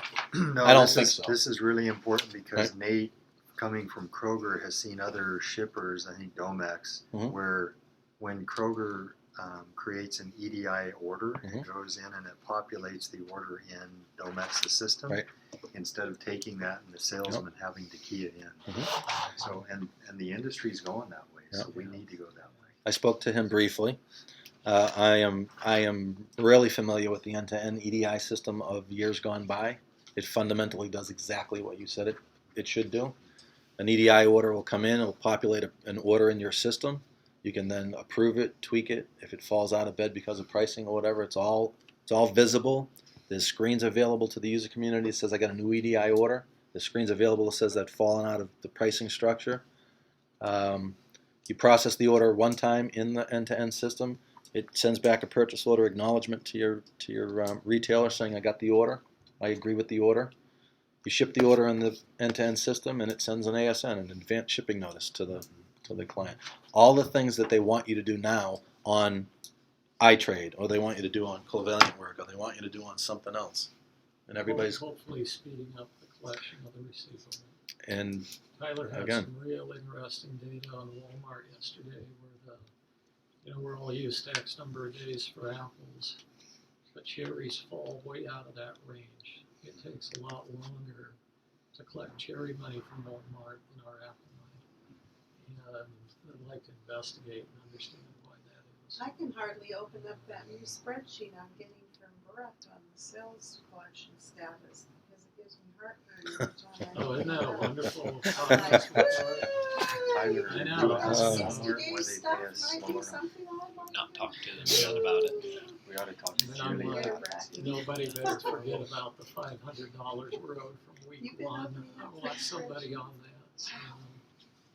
that. transportation processing, page number 41. I'm going to gloss through this because there's a lot of screens. It's a philosophical change in the way you do business. It's a round table between the highest levels of the team. there are opportunities there. I think you should look at them. There's a pretty good transportation module in the system that can do many things. One of the things that it can't do, and I make reference to that very specifically, is it can't do truck scheduling. That's a piece of the system that end-to-end does not have. You've got this prototype, you need it, it can work the way it is today, or it can be brought into the ERP system. So, conversation we had the other day, why would we not have a module that the customer gets into and they see there's an opening, I'm going to book that? Instead of having a guy answer the phone, okay, let me look here, you know. If you can think it, then the system either A, can do it or be programmed to do it. I don't know anybody that's doing that. That doesn't mean that there aren't people out there that are doing that. And, you know, you all know my history. For the last 6 years, I haven't done a whole lot of this. So things change rapidly. Do you know of anybody that's doing that? I'm just curious. I don't. It just that doesn't came mean up it. the other day. Okay, that's great. There's a competitive advantage. There's taking a body or two and potentially, God forgive me, out of the loop. Mhm. If that's something that you think is a viable opportunity to change the way you do business, to improve efficiencies and cut costs out of the business, then why not? We should be up there on the whiteboard talking about that 2 weeks from now. And then we either throw it out the window and say, nope, doesn't make any sense, or it costs too much, or I don't know what the hell I was thinking, but, you know, that's the kind of thing that I made mention. Johnny just walked out of the room. When's the last time that Johnny was sitting in a development whiteboard session, or that you were sitting in a whiteboard session? Give somebody the chalk, let them lead the session, tell them what the subject matter is, and watch the juices flow. I guarantee it. You guys will come out of the other end of that smiling, saying, wow, we can Well, do that. we've had some of those. It's just the list is a mile long. You know, And hopefully it's and got getting long? shorter, Huh? you know. It has? Huh? It has? Well, I mean, it'll always stay long. It Yeah. just changes. Yeah. It's just Yeah. a lot of them were fixes. Yeah. Now it's more. This is who Yeah. we would like to be. There you go. I make reference to who you'd like to be. It's in here. Hey Stan, on this Yes, ma'am. EDI, Yeah. there's the ongoing yearly costs Yes. of the partners. Yes. Those fully get removed if you went with Intuit, or do you still have to have some kind of relationship? They're still, you have to stay connected, then you're paying them a yearly fee of some Unfortunately, you sort We, of not communication. not end to end. Yeah, But not- the iTrades of the world, Yeah. yeah. Unfortunately, I was Yeah. very disappointed, extremely disappointed. Whatever okay, well, we have the figures right now. Right now, the figure for iTrade is $47,500, give or take a nickel. Every year, just for the luxury of getting on their website and processing orders. But a lot of it has to do with how many people are signing in on the system, correct? Has to do with the number of accounts. Number of accounts is more what it's about. So, So you have if 15. you automate it and you have your system with an account, you could. But I looked at the numbers. I don't think I make reference. You're only going to be able to drop a minuscule amount of dollars.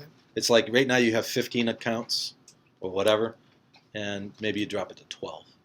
So to answer your question directly, Brooke, no, that cost is still there, and I was taken back by that.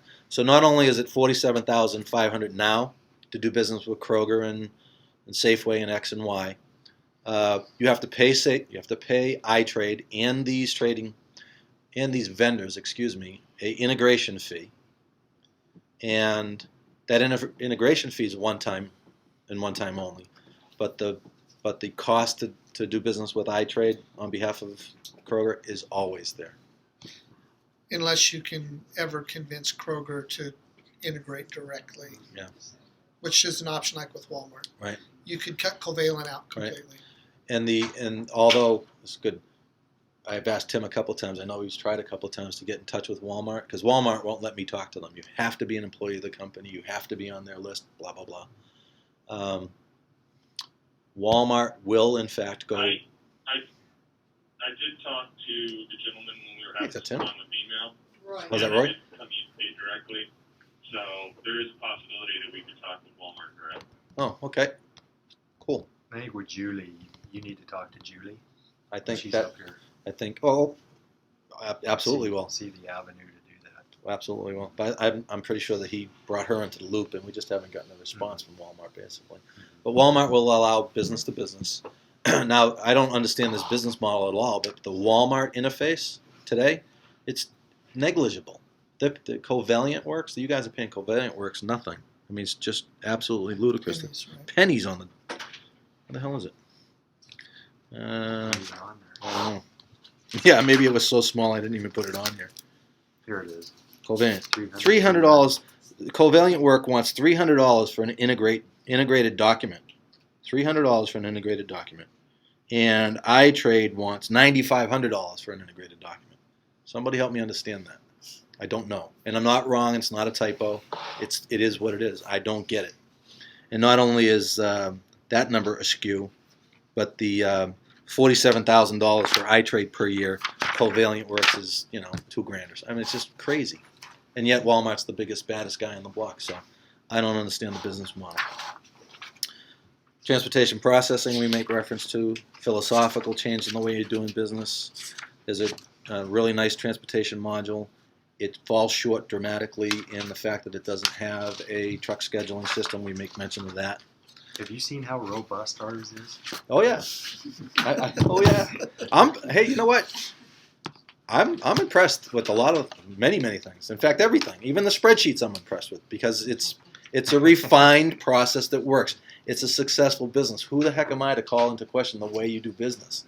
I'm just here to put other opportunities in front of you and say, hey, you know what? Maybe we can do things differently and even more effectively. I don't think we can grow much more with the processes. Some of them will become handcuffs. Absolutely, That's right. absolutely. That's the problem. Yeah. You'll start squeezing through the funnel. Yep. We took a look at the signed bill of lading. Roy asked N10 to do a little dog and pony for us the other day. Page 48. They have software available. It's not quite in production yet. It's fundamentally complete.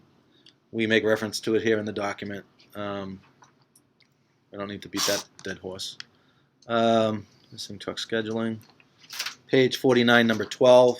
Early on when I was talking with Roger and etc., he was telling me about the transferring of product between Gold Digger and CFC and Gebers and etc., and it just struck me as being an awful lot of back and forth. Do we have digital bills yet? I thought we were going that way. We need to. We will eventually. I think you guys were looking at that a while back. You just don't have the electronic signature Right. capturing in place. But I thought that was going to happen any day. Yeah, like I said, I think you guys did some work a year or two ago, and like many other things, It's an integration issue. Right. I mean, it just takes time. Transferring of product. I happened to call Tyler. This is 6 or 8 weeks ago, whatever it was at this point, and he happened to be working on some numbers at the time and shared with me what the numbers were. Again, this is just from looking on the outside in. Is the cost of transferring product amongst your packing houses? Are you doing that truly for customer service? And what value does it have? I know what cost it has, but what value does it have? Again, you've been doing it like this. Yeah, it's just a commitment we've made to our customers that we would transfer to have no more than 2 pickups. Okay. And if that is truly, It's just a commitment. then that's, again, just putting it out there. And again, the fact that I was thinking about it and I called Sure. Tyler and he's spending, gray matter trying to put numbers together for the board to chew on, seemed like I was chewing on some of the same things that were questioned at the board level. So if it's a non-issue, it's a non-issue. I know it's driven by customer service. How much does allocation drive that anymore? Getting the allocation right, It's part of it. which I don't know has really been a big issue the last 2 years. No, there hasn't been a big focus, but like Cass said Cass this is We year. right. derailed that Yeah. off the books and out of the board meetings. Mhm. Believe me, when Well, things are out of whack on cherries, yeah, Reggie and I have a pretty direct talk. yeah. I know Reggie's there quite a bit, managing it, so. Moving on, page 50. Talk about quality and food safety manager end-to-end QFSM module. I mentioned it early on. Again, fundamentally works. Brian Thompson's an advocate, likes the fact that it can do X, Y, and Z. One of the things that he wasn't a big fan of is how much work it would have taken and or will take to get all of the appropriate documents into the system. But like anything else, that's just part of the process and part of the pain that you have to get through to get where you want to go. And where you want to go in this, from Brian's perspective, he wants to get there. He'd utilize the system tomorrow if all the data was put into the system. And this is frankly where I said maybe you can get end-to-end to commit, because 2 false starts. I'm not saying it was their fault. I'm not saying it wasn't their fault, but 2 false starts, and more importantly, they came out here and asked you guys to be a reference to them, which I know that you were. Got a lot of work done on their behalf. So, like you said the other day, Jody, from a business perspective, it doesn't hurt to ask. And even if you don't, I think that the cost involved with this module is negligible. I think it's, from Stan's perspective, $25,000 or $30,000, and most of that time is implementation time, not changing the system in any way, shape, or form. Stan, this could have been as simple as them promising to do stuff over there, but not showing that they have the time to do the coding and stuff that we'd already approved. I've sensed through this process a dilution of talent and focus on their side. And it may have been as simply as, and I don't want to speak for you, Sam, if you've got a different feeling.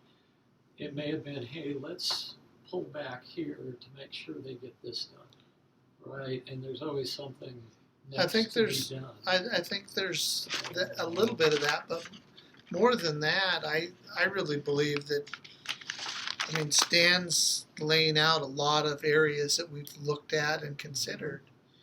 But the more critical part in my mind when I look at all of this activity is the availability of internal resources to support the activity. Because, we could do food safety, but do we want to, consume SEVA's time getting it set up, manage it, and maintain it? Is that our highest priority? To have our one database guy, really understand how that SQL database is working and tuning it up and getting it set up so that Brian can track chlorine? Or is it more important to have him working with Brooke on budgets for Johnny? Well, I don't think SEVA would need to be involved in this at all. But my point is that there's only there's only a handful of people. I get it. We can set Olay with Brian. Right. But Olay's knowledge is not going to osmosisly turn Brian into someone who understands how databases work and how to set up and manage databases. You got to have. There's only a handful of people around that can do that in the setup and development phase. I agree, and again. So the limit, I think, I guess what I'm saying is the limit of the ability to change process is limited by how many smart people we have that can absorb that stuff from guys like Olay and then translate it into our business requirements. Right. Am I missing something with regards to the food safety manager, with regards to having to know how a database works? Because the user interface is a user interface. They don't have to know how the database itself works, or did I miss something? Well, you have to know you have to understand how a database works in the setup process. You got to understand philosophically how it's going to work, and someone's got to commit enough time to understand how the whole database is set up and the kind of the key assumptions to how its rules work, and then map that to your business of where are the control points and how am I going to use it, and where are the features that I'm really going to use or not use. Right. Which is too much overkill for this process versus keeping it at the right level, if you will. I think Brian's essentially said that he wants to use it, but he didn't spend enough time with Olay initially, and whether it's Olay or somebody else at this point. So again, but again, that my point is that transfer of knowledge and that building of the infrastructure and that knowledge base is where we're limited, because how many balls are we going to juggle in the air at one time with a really limited IT staff supporting it? Right there, I can squeeze some more work out of another person that works in that department. A lot of answers to things like that. And as far as balls in the air or whatever, I said early on, not many, definitely not many. Right. Some of the chiefs might have to actually do some work. And I think that at the end of the day, this module or any module is going to be time consuming. Right. If we come out of the box and we say receiving is the first thing that's going to go live, that means Johnny and his staff have got to start. They got to ramp up for 60 days. You know, they got to know up front, this is a management decision. It's going to be painful. Company's going to, you know, foot the bill financially, but it's going to be people time as well. Whether all of these modules, none of them are going to be easy. Right. Not a single one. They're all going to take blood, sweat, and tears. Without ramping up the people, there's only about four months a year that we can spare the right people. Mhm. So that in itself is the funnel that Jody talks about. Mhm. You know, so I understand where Roy's at, because the last time we picked a Brian figure and just said, go design the process, you never get what you think you're going to get, and you spend twice what you think you're going to spend, and then it all has to come back to funnel through this person that understands why we really want to get where we think we want to go, Right. and then we have to rewrite the spec doc. Oh, now we know what you really want, and then by the time it's all done, you're never happy with what you really got, and it costs you a lot more than you thought, took a lot longer than you thought, and then you take on the next one with much more trepidation, and so on and so forth. All of this Yeah. should be taken on with trepidation, and will be. But anyway, that I wouldn't approve giving money to Brian to just go build that thing. Mhm. I mean, nothing against Brian, Mhm. but you have to have somebody with some expertise like you to stand beside Brian Mhm. to know where we really want to go, to tell the guy from Perky where we want Right. to go. I agree.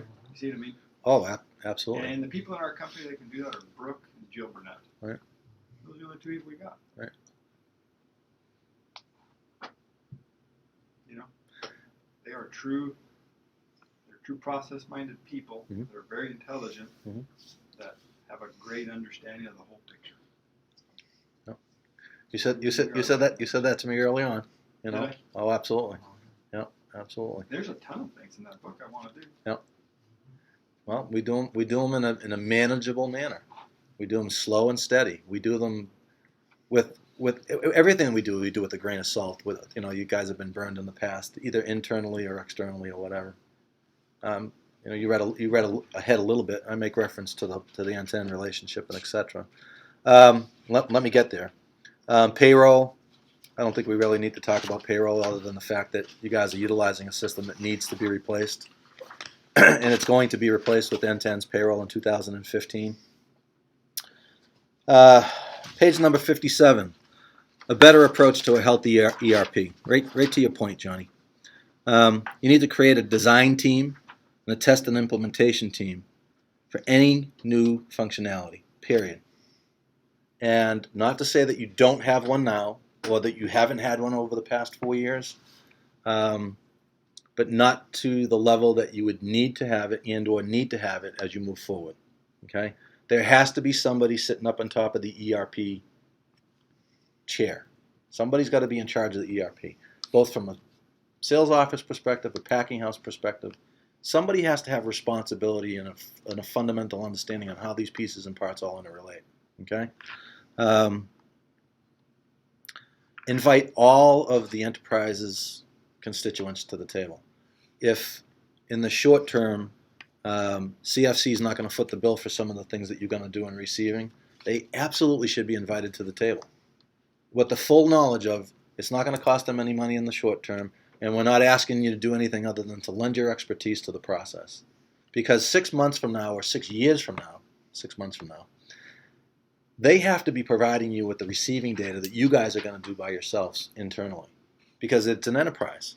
You can't just have this little Gebbers faction doing things the way you want them to do if the sales office needs to benefit from it as well. Whether you're talking bill of materials is a perfect example. Bill of materials across the enterprise, any of this data has to be done across all factions. Invite them to the table, let them participate in the design session, and let them feel part of the process. I think you got some incredibly talented people, but you're right, everybody's stretched kind of thin. And to give Roy or Sam or Brooke responsibility for the ERP, it's not going to happen. They've got too many other things to say grace over. All the businesses that I've seen have a successful relationship with the software have always had a point person, as I just described. In parentheses or italicized, that I'm not lobbying for the job, but you need somebody like that, sitting out there, taking lead, calling the meetings, doing the design sessions, riding shotgun over end to end, holding the internal and external staffs responsible, or else you're going to end up with a redesign 3 times, paying for it 4 times. I make reference to the test database here at Gebers was essentially had dates that were set in it that were 6 months old. Meaning I went into the system and I tried to place an order and the system wouldn't let me. Or I tried to do receiving or something and it wouldn't let me. It was because the date was set to January when it should have been set to, March or something. The system just flat out stopped me. So that just told me that there wasn't a whole lot of testing going on. Now I realized after the fact that there wasn't a whole lot of development going on either, because you guys are pretty much kind of flatlined for a while. I also noticed that there's 200 programs as we speak sitting in the test environment today. Why? I don't know. You don't have 200 programs worth of development going on right now. So somewhere along the lines, something hasn't been moved to live, something was half tested and still sitting there. I'm not sure what the answers are, but the fact of the matter is the 200 programs are sitting in test, and I don't know why. Tyler described a process to me of installing something new in the Intent system as the discovery mode, and he was making specific reference to credit checking. We put the credit checking module in. We thought we understood how it worked, and 14 salespeople are screaming blue bloody murder because they can't get an order through the system. Why? Because we did everything we thought we were supposed to do. Well, apparently not. Now he says after trial and error, you guys couldn't live without it up in the sales office. So let's get ahead of that, test everything to the nth degree, and avoid those processes or problems in the future. Who does the testing? It depends on what the module is. It's a group of people. If it's the sales department, then Mariah might get our employees. If Gebers was going to choose 3 things in this book, Yep, and spec them out, Yep, and Kirky built them, Yep. What do you mean test them to the nth Okay. degree? Does Kirky test them? Or does my people, Yes, how does that work? yes, they test them, and yes, the team tests it. The team could be a IT geek like myself or Roy or whoever, or Mariah. Not that she's a geek, but somebody. She's become one. She's pretty good at it. But yeah, you have the non-operational people tested to the best of their ability, obviously, and to the best of their ability is lacking because they don't do it all the time. And then ultimately, you got to get Eric and Grant up here, or out there, and they log on to the system out there, and they test it. So yeah, it's a team. Yeah, like for It's instance, a process. when we had Loadout, didn't we just test that over and over, and we had to go back maybe 5 or 6 times and tweak things? We And had then some successful implementations. you turn it on, it works. Some of the things I've discovered when implementing new things is half the time you feel like they haven't done any testing on their side. Mm-hmm. And I'm sure you've felt the same way. Mm-hmm. And on many, many occasions, you might have a successful implementation on that one item, right, but they don't realize that they broke 2 other things that you wouldn't even think are associated. Right. So why would you even test something that Mm-hmm. isn't even tied? Mm-hmm. So we've had some stressful situations like that as well. And broken code probably has happened too often, but in the real world, broken code is not unexpected. The other thing that happens. Sometimes you have to deal with it. And I don't know if some of what we've also dealt with in the past has been a kind of a naiveness by some of the folks who are working with the installation like this. I think the people thought that you just open it up and it acts like a PC software or something. It's not the case at all. I've been around a long time. Smaller computer systems, but nonetheless mainframes, and through a lot of upgrades of operating systems, through payroll and AP and GL, and I have found a lot of broken code in my lifetime. And That's true, And but we who- just seem to, you Who have pays to, for the Should be less. you have to have Should be less. we, Should be I less. think we made tons Poor of mistakes quality early control. on with NTN. How we should have gone back to them, had personal talks, just phone call, hey, Angela, this isn't gonna work this way, This bill is not, Right. this bill is not acceptable. Tom just asked who pays for that. If you pay for an enhancement in order processing, and claims falls out of bed, which is entirely possible because they're integrated, then N10 should pay for that. It's your software vendor who's responsible for breaking the And not to say that they software. haven't in the past, because I suspect that they probably have. But that doesn't mean that 20 additional hours of Mariah's time is out the window. Now are they going to pay for that? No. I mean, unless you guys can renegotiate a contract like I've never seen in my life, but no, they're not going to pay for that. The only way to pay for her time is to avoid her time in the first place. Hold NN accountable for their lack of testing, and frankly, test it better internally. We're hoping that there's improvements there, but some of my experiences in the past were, for example, with NCR Corporation, when we were with from the 1980s until 1999, we negotiated maintenance contracts that took in a certain number of hours for exactly that kind of thing. We did it, we were all on there, Parasos, Brewster Heights, and Devers Farms, so we were able to negotiate, bigger contracts. When I went to Famous, it was the same way. If you had a payroll enhancement, you had broken code, some of it, they obviously paid to fix that code, but then I might have negotiated, like $20,000 worth of hours, at a reduced rate for the whole year to take care of everything we have to do. And I don't know, there's just ways to go about that, Yep. right, Stan? Absolutely.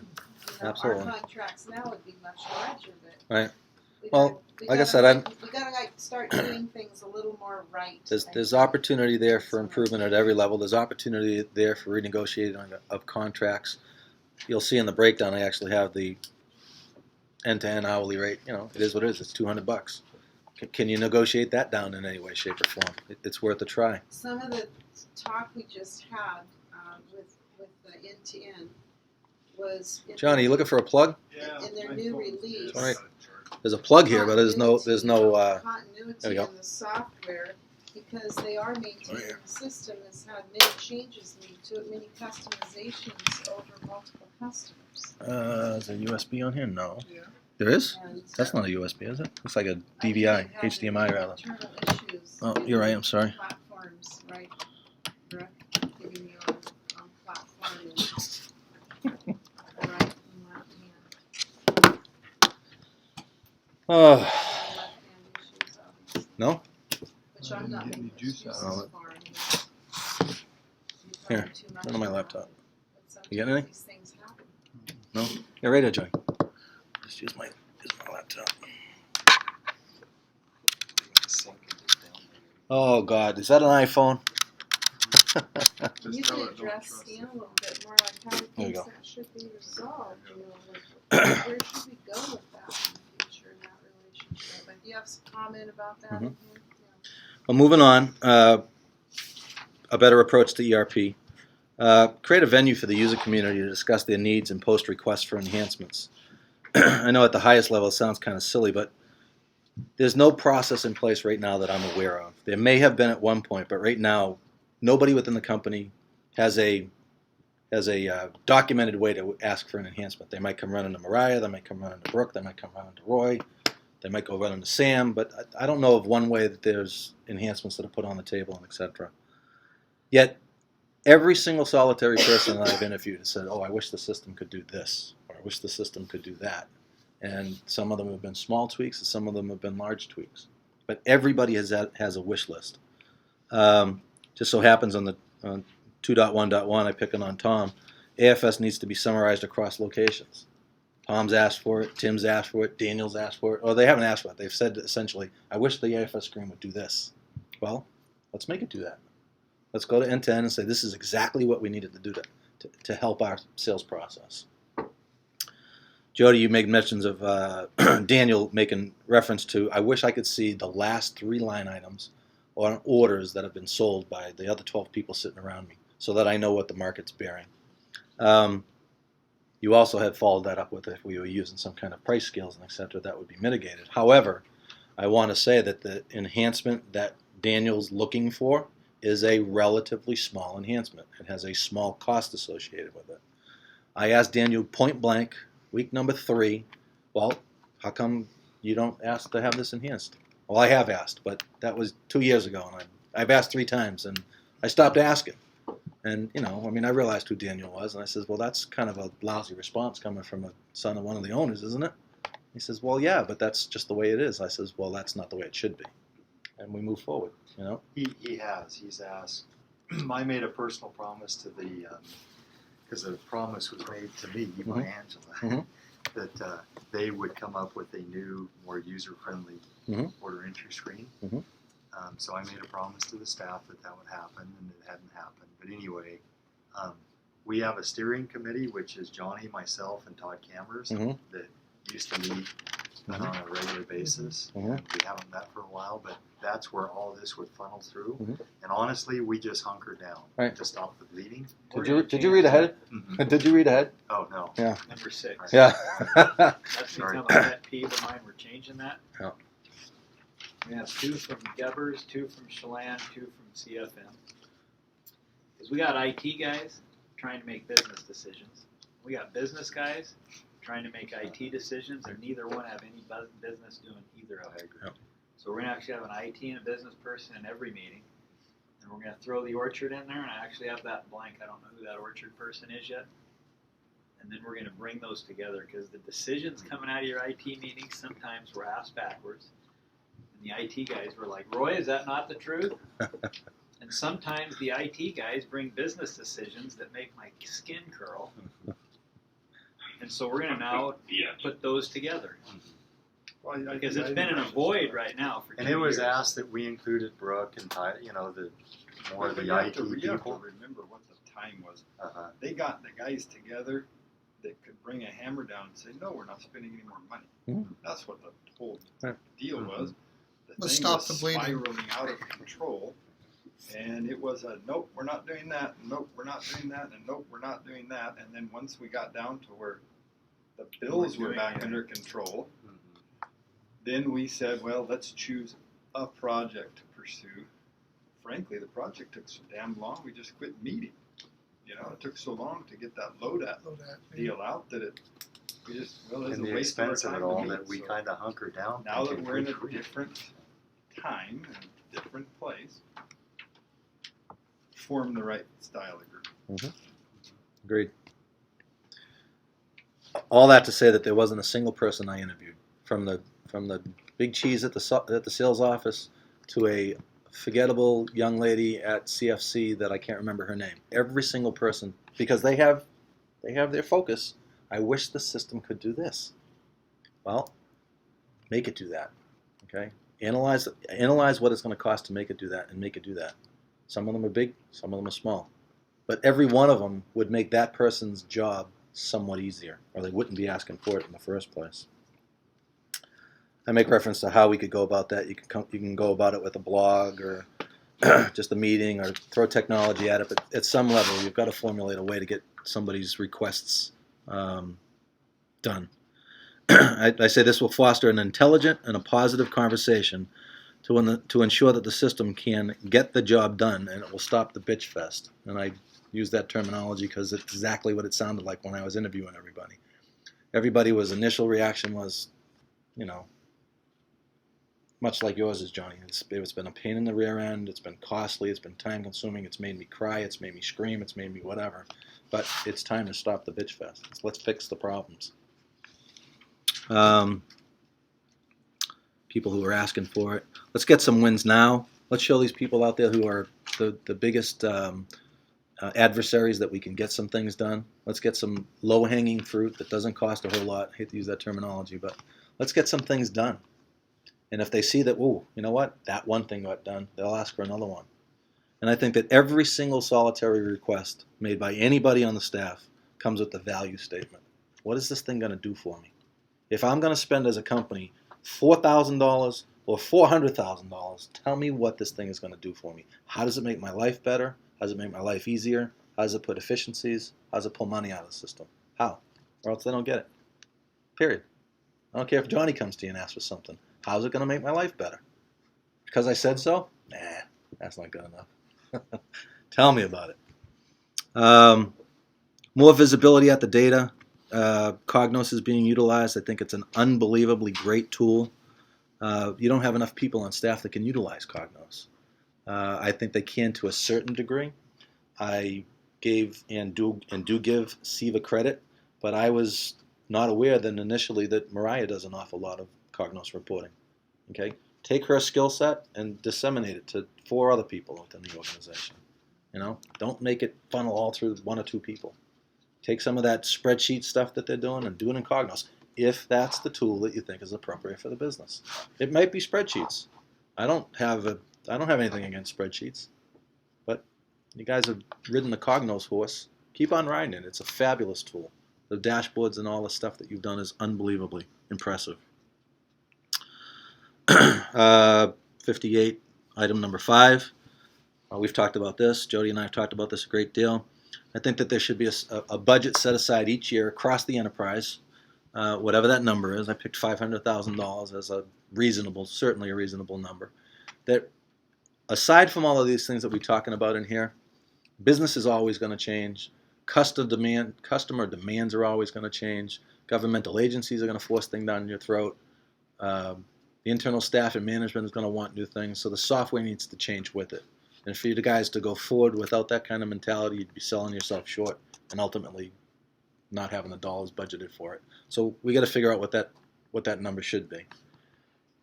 And again, that's outside of the things that we've already laid out here, because 2 years from now, there might be 4 items that are not even on this sheet right now that are going to come up and need to get done.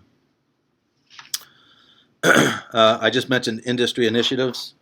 I'm kind of the guy who believes it when I see it. I've seen too many industry initiatives either fall flat on their face or go way too slow. PTI I pick on. PTI was 3 years behind schedule. If you as a company were on the leading edge of PTI, you probably had to do things 2 or 3 different times. Or you spent $250,000 4 years ago that you didn't need to spend until today. So I understand that there are initiatives out there. Don't ever be the first guy on the block. Don't ever be the first guy saying to their customer that they're going to adopt a new IT initiative, because PTI cost you money up front that you probably could have saved for a few years. RFID, I have no idea whether this company spent any money on RFID. It never got off the ground. And there were a zillion companies out there who blew their brains out financially trying to get RFID off the ground. I actually was in Famous's office. I told you that. Mhm. I saw their RFID staff programming for Walmart. Yep. Never got off the ground. Yeah. Technology's not quite there. It's too expensive right now. As far as expenditures and budgets, you can go out there and look on the internet and try to figure out what the average IT spend is for a company of X amount of dollars, and you're going to get 47 different numbers, because there is no number. There is no number that you can say for this amount of sales I should have this amount of IT spend. That's my perspective, because everybody's doing something different. What is the relationship that you have with your IT staff and your IT in general? Right now, your IT relationship or your thought process about IT is not a good one. You guys are Well, it's a love-hate relationship. well, it's mostly hate.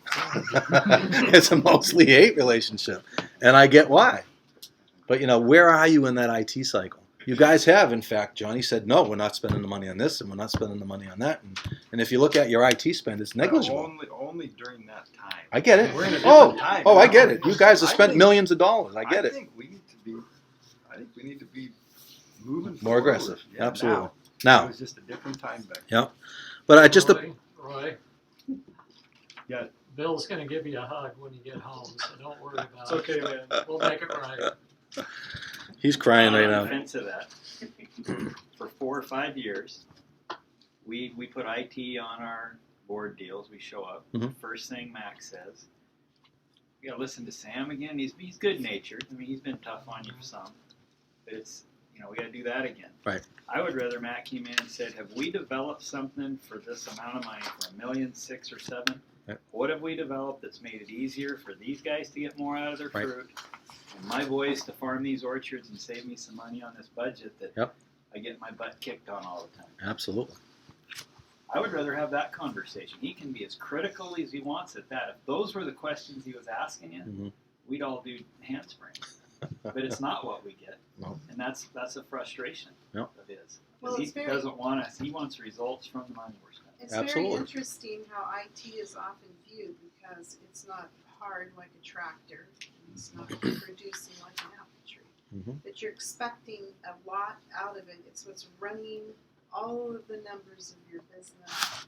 and you act like money can't be spent on it. And that is fabulous to me because you can spend her on the cherry line, you can go Mhm. out and buy a fleet of heavy equipment, Guerrero tractors, Mhm. every fancy sprayer you want.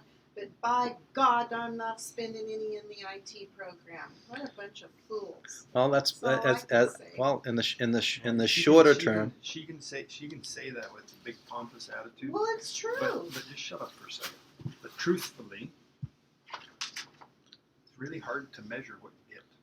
It's Really extremely hard. hard to measure. Absolutely. Every IT project we got, we had to turn around and hire a really expensive guy with it. Mhm. We never saved money anywhere. We spent more money.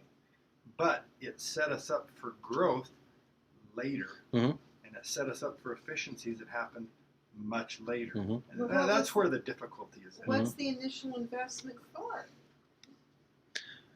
Every one of these modules has to be looked at from that respect, John. Every one of them. What is this going to do for the company? I mean, I can sit here and say it's going to do X, it's going to do Y. Somebody has to get down to brass tacks and say, well, okay, what's that cost and what's it going to bring back to the company? Is it going to save me 2 bodies a year? Is it going to put 10% more efficiency through the packing house? Those are tough questions, and frankly, I'm not. I don't have the skill set to answer those questions. I can participate in that discussion, but at the end of the day, that's not my forte. That's not where my business acumen is. It's here. But I can participate in that discussion. But ultimately, I'm looking around the table, and that's the decision makers, and a lot of these things are sitting right here, which is why they're sitting right here. As far as expenditures, I put some numbers together, and based upon what I've seen, based on your sales, your IT spend is a third of 1% at the sales office, and about 0.5% at Gebers. Is that the big number, small number? Based on what I've seen, and I didn't quote any of these numbers, it's a pretty small number. And it's a pretty small number for the biggest reason is because you guys have pulled back over the years. I think our spending is more or less maintenance. Mhm. And if you look at our IT Yep. spending right now is replacing broken computers, keeping servers running Right. and whatnot. We literally have not moved Right. forward Right. with this for several years. Agreed. It's Yep. time to roll. IT Steering Committee, page 59, number 6. Tom, Johnny Gebers, Todd Cammers, and I basically said who, what, where, when, and why. I mean, I understand it hasn't happened, and the primary reason is because of the ERP installation over the years. It came to a grinding halt.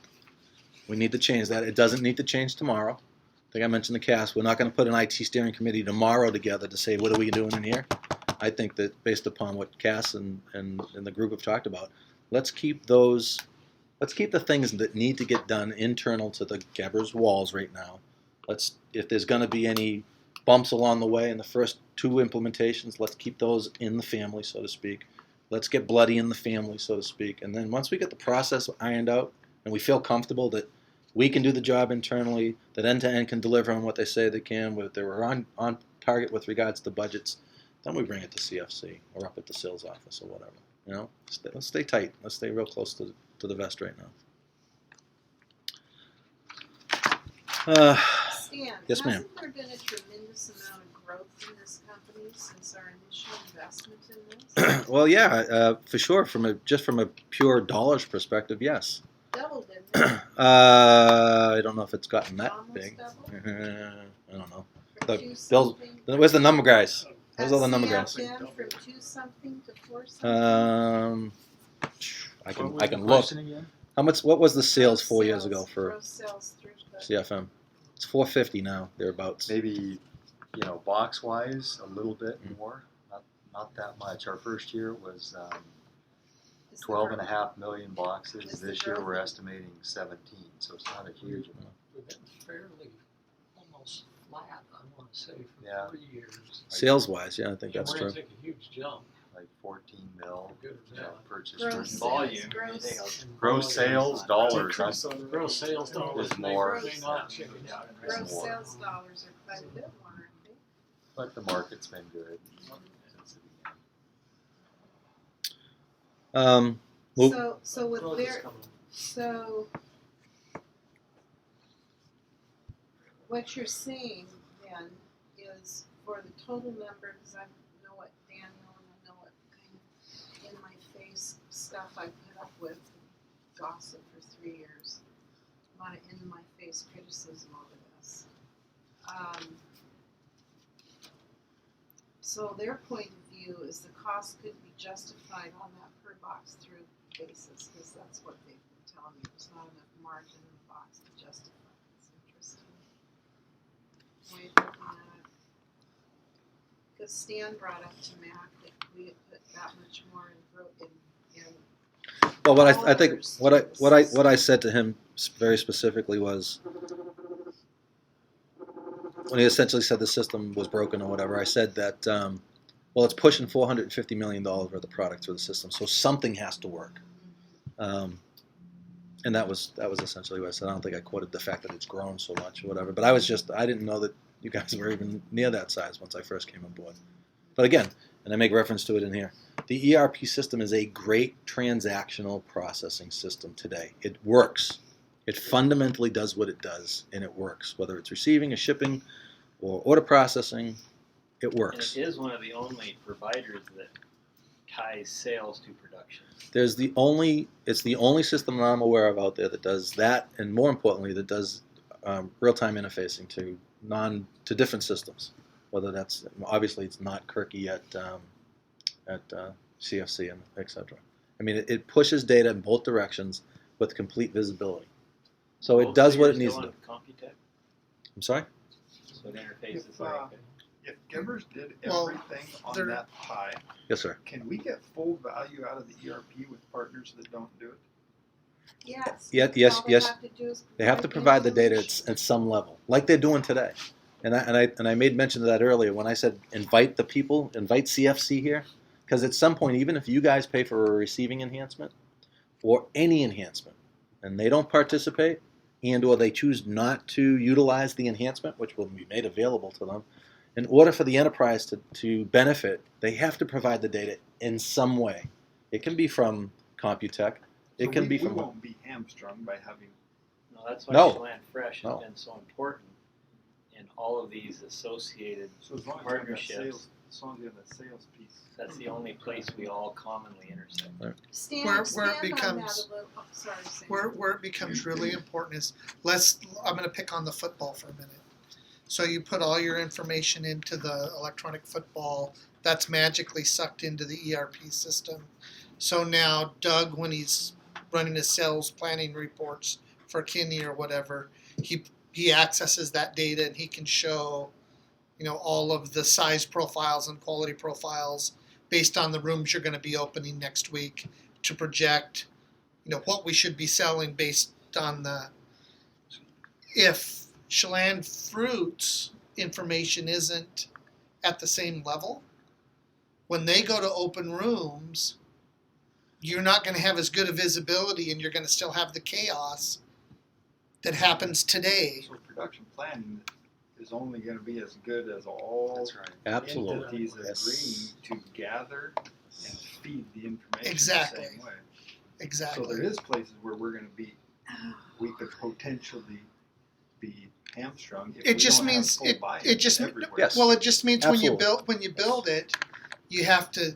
Hopefully, everyone sees the value and jumps into Kirky and does it all, so that it's automated. But if someone doesn't, as long as you have an interface where they can put their information in, then you're going to say, "Hey, you've got your own thing you've built on the side for your QC receiving. You got to give us this information as you're receiving out of your system, however it is you do that. If you want to get equal treatment in the planning process." So, Johnny. Stan, expand a little bit on how this is done at the Sunkist Co-op. Obviously, their 50 associations or packing Mhm. lines, whatever you want, I don't know how many packing Mhm. lines there are, but they have different systems. Right. Some were on, at the time we went down there, some were on Spokane Software, Computech, Right. Famous, Right. Intin itself, or the Kirky system itself, Yep. and maybe even a few others. Right. And all of them are required to put their data into the transactional database by a certain time of the day of the week, Yep. right? Which was a Kirky transactional. No. No. No. The repository was, the ERP system was, but Spokane, Computech, God, been away too long. A number, Famous, and another guy from Florida, I can't remember, but they all had different systems. And Sunkist said, in order for us to sell your product properly, you need to provide us this data in this format. And they said, in the sales office, Sunkist, corporate, much like we would determine, we'd say, here's the format it needs to be provided in. Just like I was talking about the spreadsheets, now we've taken it a step further. Here's the interface format. I don't care how you get it to me, smoke signals or whatever, just get it to me. And it comes through electronically and it populates the internal ERP database. So Johnny, just back a couple of pages, page 57, item number 1.1, invite all the enterprise factions to the design sessions, even if they're not a short-term stakeholder. Example, CFC might not be footing the bill for the receiving modifications or farm management or whatever. Remember, in order for the ERP to be successful across the enterprise, all factions must participate in the data points and capture. In some cases, they might be using the actual enhancement or the new modules, while in other cases, they might be providing the data via an interface. Period. When you report to Treetopper for the monthly traffic association, don't you have a standard form? I mean, I've seen It just like that because we have a standard form that we give Treetop our inventory of. but we don't for Chelan Fresh. But we do for Treetop. That's a They huge puts it in sore every week. spot with everybody. You hear it every meeting, Tyler and Sam and Thomas.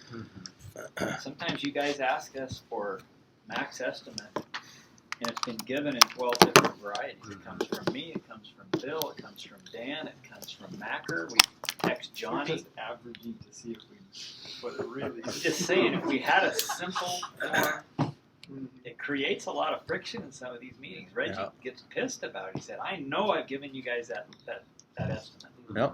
Or what are lines? How many times have we asked, what can we produce at full capacity 24/7 to turn bins in the fall? Spent an hour on it yesterday in that meeting. How many times have we added up the packing capacity of this enterprise? 1,000 in my count, probably. Nobody knew the number yesterday. Well, you know, a lot of this is Crazy. What was the price tag of us at that meeting? Worrying about what we could run. You guys had no idea what to sell because you asked me, what can we run across all these lines so we can go sell it? And we're 10 years into this We fixed that thing. today. We did have that number, but But yeah, right to the point. You guys, it's at some level, some way, somewhere, somewhen, somebody has to be. My Bostonian's going to come out any minute. Somebody has to be ballsy enough to say, this is what we're going to do. And you can either get on or get the hell off. We need this data. If you're going to sell our product, we need this data. So what you're saying, I've been thinking about. Sunkist, they go and dictate to their growers what they're going to do. We don't do that. We're very respectful, I think, of our partners and everything. I've always felt that we shouldn't take the stance that we're going to tell you what you're going to do. You don't even have to tell them what you're going to. They can receive product any way they want to. I'm just saying. They can put chemicals on their product any way they want to. All you have to do is tell us what you did in this manner. Period. He's right. Period. You're not going to tell them. I understand that. You are going to tell them that if you want to participate in the sales office, you need to provide me this data. And we've kind of done that. You did that yesterday. Right. You didn't have a format, but surprisingly, it went really well. I thought it was accepted, and it kicked off some weird discussion, like Mac wondering why the football wasn't. He was on board 100%. I And there fell really, out of my chair. Reggie and Bob, in different words, were saying, "Why aren't we selling off virtual inventory?" You know, that's I really heard what stuff they were yesterday. Sam, it's the Cass and I only just meeting you've about missed lost it. Yeah. in 4 years. I heard stuff out of Bob Riggin and Matt Gebber that I told Ben, I said, man, I just want to get up and kiss each other and just walk out. I'm done, man. They're here begging for the ERP to be finished. It was stunning. It was absolutely stunning. And not so many words. I told these guys at a meeting today, and I don't think they believe me. Yeah. What happened yesterday? I wish you had been I there, was Sam, to speechless. hear it. So They didn't even know they were asking it. Cass and I That's look where at that- each other, and our eyes are this. Well, maybe Stan's already earned his living here in these few weeks because there's been a ton of talk about what he's been here doing. Well, when So he's you know, revealed all our stupidity, is that what you're saying? oh yeah. Well, I tell you, we're picking on Mac right now. Mac's son's sitting right here, so it's kind of cool. Oh, don't. But I don't know if he's aware. It's been months now, and you know, this is my claim to fame. Always will be. When I met your dad for the first time, I never heard anybody in this office essentially swear. Boy, that changed in a heartbeat. He read me the riot act. Never met me before. Doesn't know who the hell I am. He was screaming and yelling at me, and the same thing. I says, well, do you want to fix this process, or do you want to bitch about it? You know. And he basically said he didn't care, but I knew he cared. He's too smart of a guy not to care. So he got up, he stormed out of here, and I guess a couple Phone Dan and I immediately. yeah, a couple hours later. Cass and I were sitting in here. I don't know if Welcome or Jody was with us, but I got up and followed Mac out to the parking lot. I know. And like Mac he's like, geez, I just gave that new guy a really hard time. Just wanted to see if he was tough. Why don't you go up there and tell him to keep on doing whatever he's doing. Right. It was That was your interview. with your dad. Oh yeah. So I come back up here, and Roy, and I think Siva was in the room. Siva, No. you guys were just, and I'm like, shake it off, guys. Let's keep moving. Oh, I was fine. The other two forward. with it, I thought they were gonna die, but I think I said to him, I said, I felt like I was back sitting at my grandmother's table in New England with the pasta dinner in front of me. Everybody swearing and yelling at each other. But he sent Hawkins up immediately. He did. Yes, he did. He very much did. Yeah. And Hawkins was great. But right to the point. So we all can collectively say, and it's very true, that we've had a rough go of it over the last 4 years. It's cost way too much, taken way too long, cost too much people capital, and etc. Okay, we've said it, we know it. Now what do you do? Keep on bitching about it, or do you move forward? Slow, steady, razor sharp, move forward. One step at a time. And if you figure out, maybe you can do 2 steps at a time, 6 months or 8 months from now, you do 2 steps at a time. But never 10 steps at a time. It's too much. Way too much. And your next page is important. though. Yeah, like turn that next page. So the end to end? Is that what you? Yeah. Okay. Well, at page 60. That also has to work. This Yep. has to work. What page are you on? Page 60. Oh, yeah. End to end. Proceed with caution for a variety of reasons. Really? Uh-oh. What? Well, you got an old copy there, or Well, I'll be darned. I don't know how you could have an old copy because I don't think I disseminated it. There's other books up here, Jody. I've got a second A copy loose. here. I have a different book. I printed it. I printed both versions. Oh, that's why. Okay. Okay. Here I have Well, you know one what? To that, version. let me mention that first and foremost. There are 2 versions of this document floating out there, and I hope that the document on the bottom, the name of the document is different. Okay. One is called Geber's Analysis Document, and the other one is Geber's Analysis Document Kirky version or end-to-end version or something. For end to end to go through. Right. with us. Okay. Yeah. Because No, page 60 on everybody's or most we're all people's. trashing end I'm to in end. Right. We want them to have I'm that. in Right, the version that's right. short 3 pages, so Yep. I now have my other one. Page 60. We're good. End to end, proceed with caution for a variety of reasons. I say for the enterprise to get where you want to go with regards to the ERP system, you need a strong relationship with your ERP vendor, and you don't have one. I can't specify that enough. My first meeting, Cass, Jody, Bill, Dan, a few others, I was surprised that the end-to-end Geber's enterprise relationship wasn't in tatters. I was just surprised based on 4 years, $4 million, yada, yada, yada, and all the things that I knew weren't working. I was impressed by the fact that the enterprise took it on the chin and said, we made our own mistakes. We went with LODAT, and we didn't know what LODAT was, and they didn't know what LODAT was, and we collectively shared the responsibility on that. After interviewing a number of people, well, pretty much everybody within the company, I realized that the relationship is broken. It doesn't work like it needs to work. It needs to work in a symbiotic, is that the right word? Symbiotic. You guys have to know what each other's are thinking. You truly do. I mean, you guys are a big company, and they should be hand in hand with what you guys want. They should know what you want. You should know how they function, and it just doesn't work like that right now.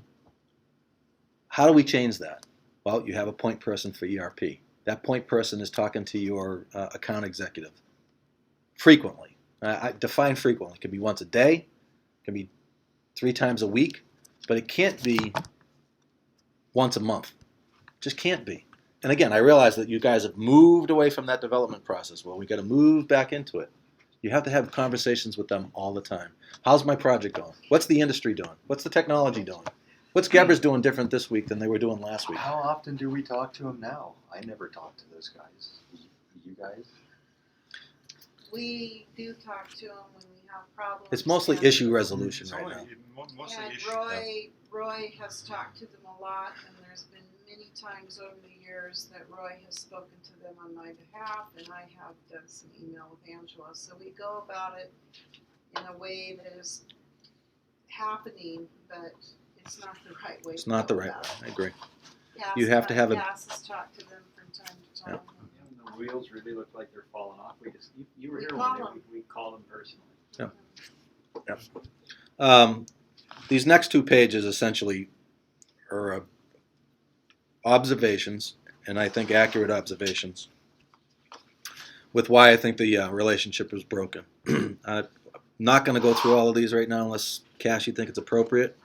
And the 2 reasons I'm not going to go through it right now, unless you think it's appropriate.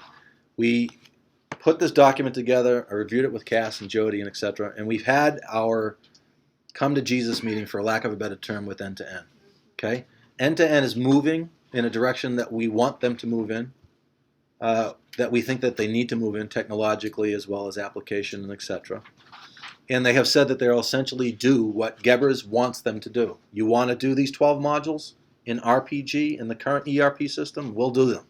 And they will be developed in the new Java release. They'll be ready for you in 2 years as the whole system's available, and they won't cost you any more money. Am I misstating that, Jody? No. Brooke? Okay. Now, one thing that Brooke said is, they need to deliver on what they've said, because we've heard a lot of niceties from them in the past.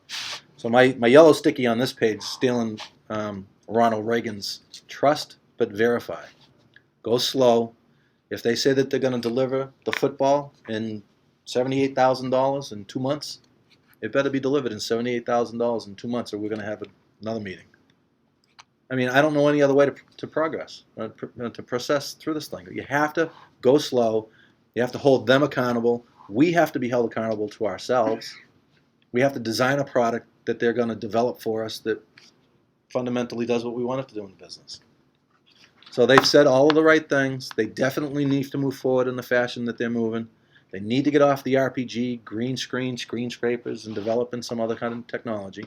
And ultimately, that's good for Gebers and the enterprise. Because if they don't, they'll die. I guarantee it. It's one of the reasons I sold the company, frankly. The technology was moving, and the technology was moving at 100 miles an hour, and all I could move was 10 miles an hour, and I didn't have any wherewithal to do anything different. Now, have they moved as fast as I would have hoped that they have moved? No, but they're definitely moving. And they've got the, as Roy says, they've got a development staff and a Java staff and et cetera. And they're doing the things that we need them to do. So, you can read through it. I encourage you to do so. I was very critical in some areas. The last area, page 61, number 8. Dan, you asked about this day one. Risk mitigation. Yeah. How do we protect ourselves as a company in case they go out of business, in case the relationship truly breaks down to a point where you can't get along anymore? How do you protect yourself? And the biggest issue is that you don't have the source code. Source code means you don't have the programming language in order to take on the responsibility yourself. If they were to tell you that, we want to sever the relationship and you're just stuck with what you have now, frankly, there'd be some kind of lawsuit involved, I'm sure, but that doesn't help you tomorrow or next week. So you've got to get a hold of the source code. How realistic is that? Do people put things in escrow like that? Yes, they do, and there's a company here that still does it. There's like anything else in the world. If you put 100 people in a room, 50 people are going to say one thing and 50 people are going to say the other thing. I don't care what the question is. How realistic is it? It's a whole lot more realistic than not doing it. Right. Number one, because if you don't do it, you have nothing. You have no recourse. It's going to take some discussions with end-to-end. They're going to be put off initially, but that's okay. You're not asking for anything for free. and you're not asking for anything that's unreasonable. They put it in escrow. You can't touch it unless the relationship dissolves and contractually dissolves. Right. They file for bankruptcy, whatever. You're asking for nothing except for what any sound business would ask for: protection. What if? That's it. That's one of the first things I think that this company should do, whether you move forward with any of this or not.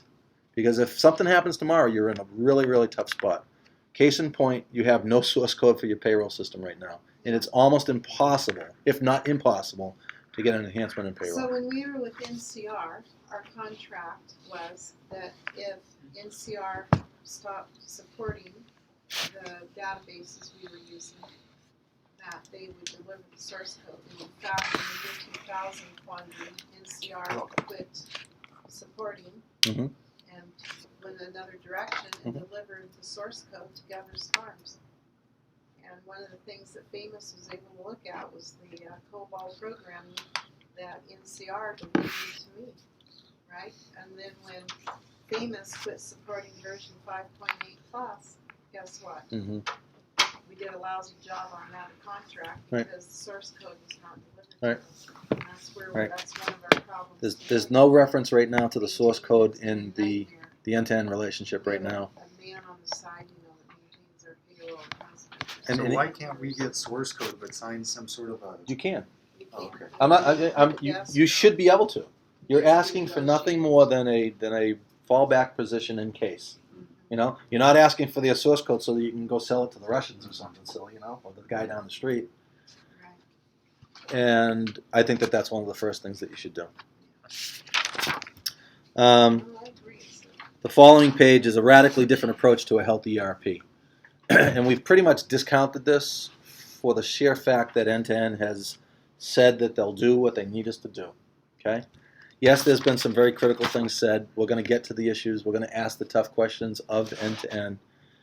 But a radically different approach would be to maintain and develop your own enhancements as you move forward. That would require you to have the source code, number one, and it would also require you to, oh my God, hire an IT staff, a development staff. Okay, I know, but So Johnny, other companies it's have done awesome. that, like Oh, yeah. Sprout, and I heard they Yeah. have spent millions and millions. Yeah. We think what we've spent a lot. Right. And it sounds like they're looking for something better. Right now, if I understand, the end-to-end and Sunkist relationship is essentially dissolved. And Sunkist has always had at least one, if not more, developers on staff to lighten the load and lighten the expense, and they make their own tweaks that are really Sunkist only, truly Sunkist only. They'll do their own thing. So they've always had a developer on staff. Well, the relationship has dissolved, and they've hired 2 new developers. So if they need an order processing enhancement or a receiving enhancement or whatever enhancement, they develop it themselves. Now you're shifting costs from end-to-end expense to internal, enterprise development expense.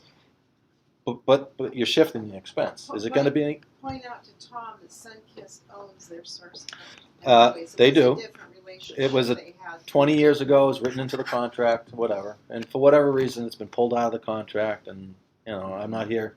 I'm critical of End-to-End to a certain degree. I want you guys, and I've told Cass this personally, I want you guys to be End-to-End's business partner. You need to be, because you don't want to hire an IT staff. Can it be done? Yes. I articulate how it can be done. I articulate what cost would be involved. There's a cost involved. It's painful. You essentially get nothing done in the first 6 months. You get a little bit done in the next 6 months, and you exponentially grow your ability to do something. But then, God forbid, you hire 2 people, and one of them wants to move, or whatever. So it's addressed in here. Sam asked me to come aside week 3. And we talked about this, and he said that Johnny and you guys have talked about it. So it's not something that I'm putting on the table that hasn't been considered in the past.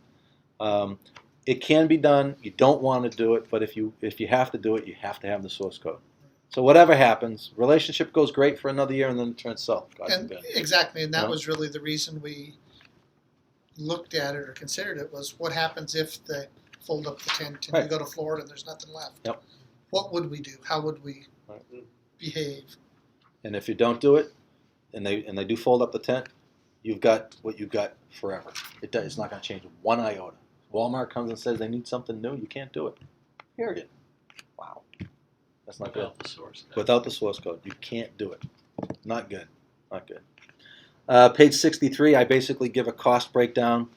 As we went through these modules, each module at the tail end of the little 2 or 3 pages, I gave a ballpark estimate, or a swag as they called it. Here's just a regurgitation of the same thing. Both developing it with end-to-end as your partner, which is the route we're taking, and or developing it internal. And then the cost breakdown if you did it internal, and the ROI, and how long it would take before you guys got proficient enough where if you asked for a significant enhancement, it could get done in sometime this century. Because if you hired somebody tomorrow and you have the source code and you ask them to modify order processing, it's not going to happen. Can't. The order processing is 300,000 lines of programming that they've never seen before. So they have to get trained. They have to get trained out at end to end, and it comes with the cost. So 2 different approaches. We're sticking with the end-to-end as the business partner approach. We talk about the implementation schedule and the cost. 18 months is aggressive. I do not advise it. 24 months is acceptable. 30 months is comfortable. Johnny, yes, I realize that there's only a certain amount of time in the year where you're going to be focused enough to do any of this, both you and everybody else within the company. You open up a lot of opportunity if we hire staff to focus on moving us forward. Mhm. I'm just saying if I have to say Brooke take on this project, Right. there's only a few months a year that I know she can do that. Got it? But that was Mhm. the reference to my All right, comment. I get it. So why would we not hire a capable individual to work here that does the conversing of how to build things with end-to-end, so they better understand? You can. You think that You should. would that not be That's part of cheaper? it. I think that's the approach. I think that's the Yeah, approach it's- that's being it's in here. proposed. It's in here. Regardless of internal or regardless if you do it yourself or you're doing it with end-to-end, you need a project lead. You need a project lead. Period. I think you have people on staff that could do it, but I they'd have to understand put that, they but have I'm to put talking down about what they're doing now. programmer. Oh, programmer. Yeah, programmer that I really haven't is addressed. working with them, but they're here so they fully understand. I haven't addressed. Let's call that the hybrid approach, and that's I a, think that's kind of what Sun- Sunbelt has done. and Sunkist as well. I just mentioned that Sunkist has had a developer on staff for almost 15 years that works with end-to-end. Hey Roy, don't you think we heard some negative feedback though from Chris Long on the hybrid method? Roy? Yes, they had the two lady programmers for RPG RPG programmers. on staff. The RPG data, the RPG resource pool in the world is essentially non-existent. I mean, it's like just, the COBOL. it's a dying technology. So if you were to hire somebody for a hybrid approach, which is not a bad idea, it has merit. I haven't addressed it. I didn't really think about it. But you could do that. You could certainly do that. Something to consider as we move forward. All right. In closing, his summary, page 64. The end-to-end system. The end-to-end ERP system is a very good at processing transactions, like we mentioned earlier. Rock solid receiving custom orders, purchase orders, accounting entries, etc. Okay? I don't see you getting the full benefit of an ERP until you fully utilize its pieces and parts, and you're not doing that right now. All of these pieces and parts have merit. Who's going to make that determination as what comes first and what comes second and what comes last, or if at all? Probably a lot of people sitting around this table. Talk about a decision engineering approach. What does the business need? What are the data points that we need? Right now, there's a lot of that. Most of that's happening outside the ERP system.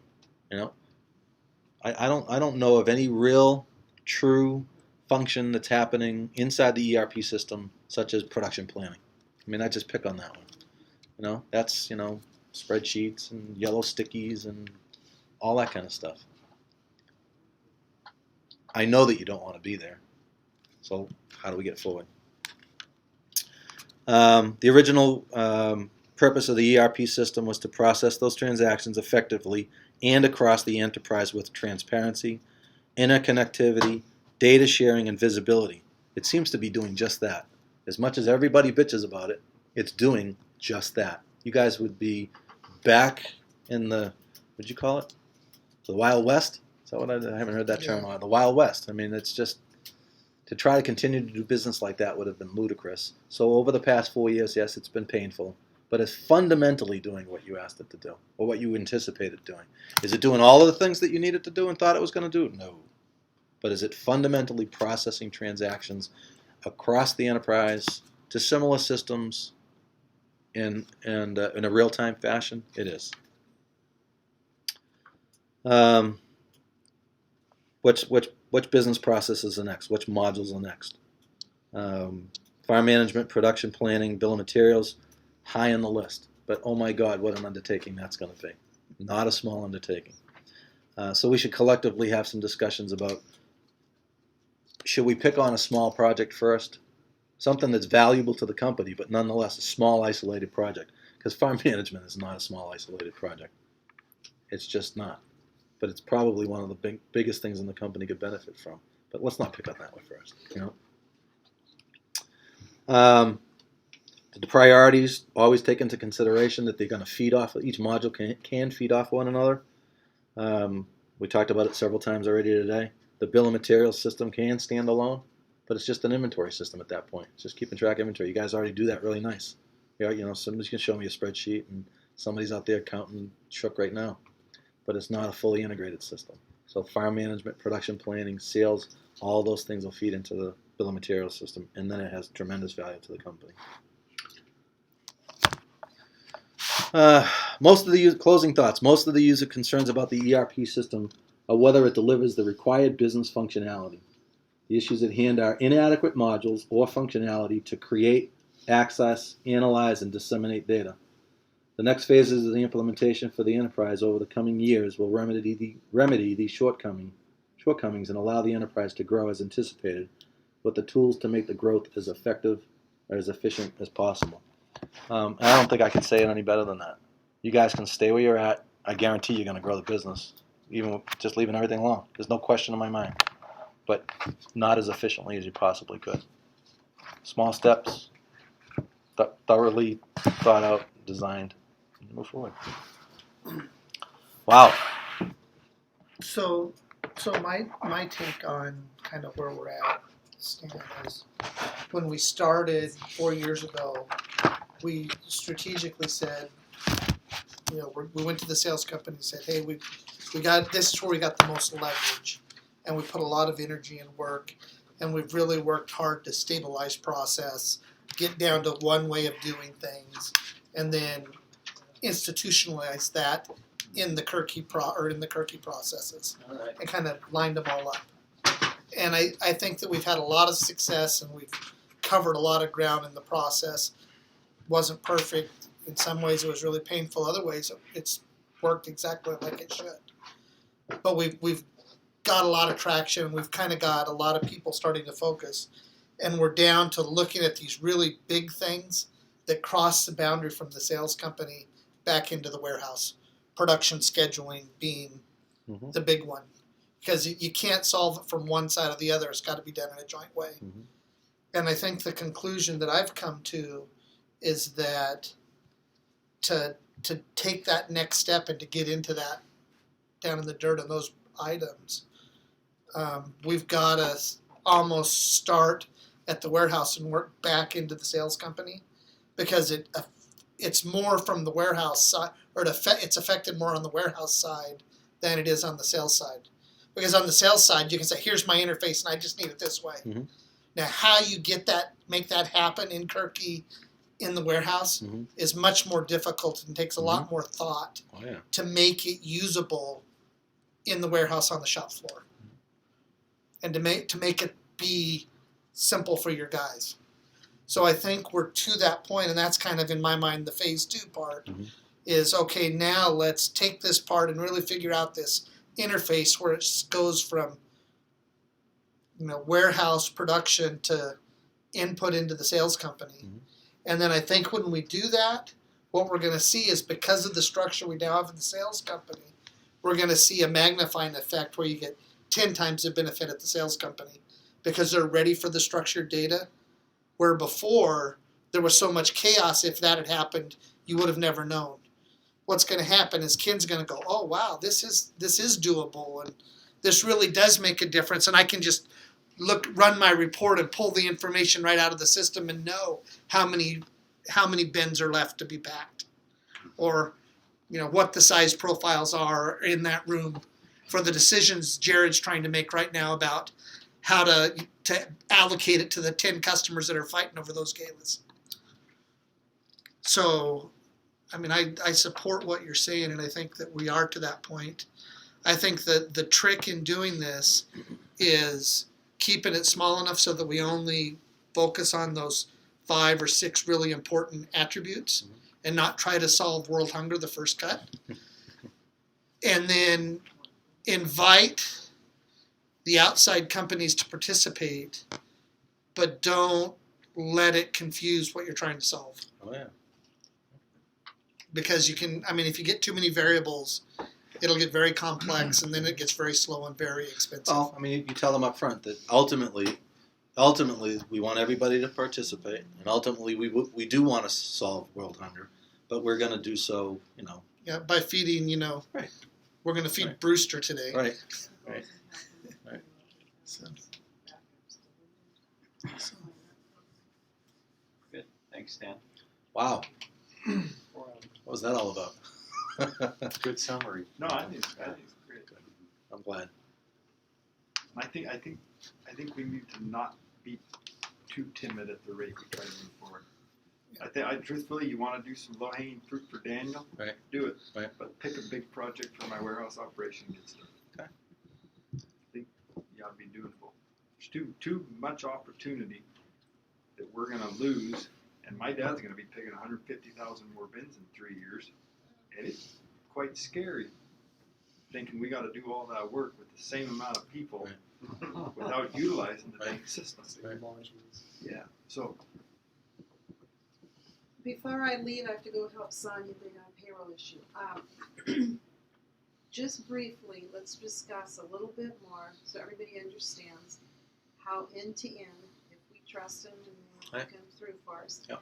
And it's not anything that they're doing, it's not happening anywhere else. Right. Jared's first cousin, Solomon Messier, called me and Roy, called you, Roy, didn't he, and texted me, looking for an investor into Spokane Software's total rewrite of RPG and Java. Right. So, Correct. right? And so, what end-to-end's doing is obvious. Yeah, end-to-end is doing what they need to do from a what they company need to do. perspective. So let's talk a little bit about where end-to-end is, how much confidence any of us have. We all were, several of us were in the end-to-end Presentation for presentation. their roadmap. Class, the Right, their roadmap. They did roadmap Yep. presentation. Yep. Jody, I Because not everybody was Yep. in that. proceed with caution. Trust but verify. Stalin Brooks quasi. She was smiling, but she was concerned that they're promising again to do certain things. So what would we need to be looking for first, in your opinion? Yep. What's the... but I think by having a project, that's part of the verification. Absolutely.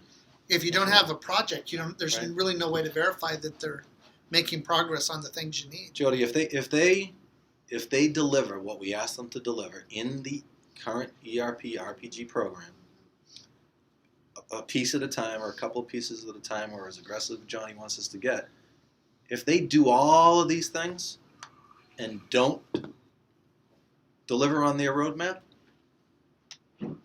so what? They don't deliver their Java program in 2 years, so what? They need to. We want them to.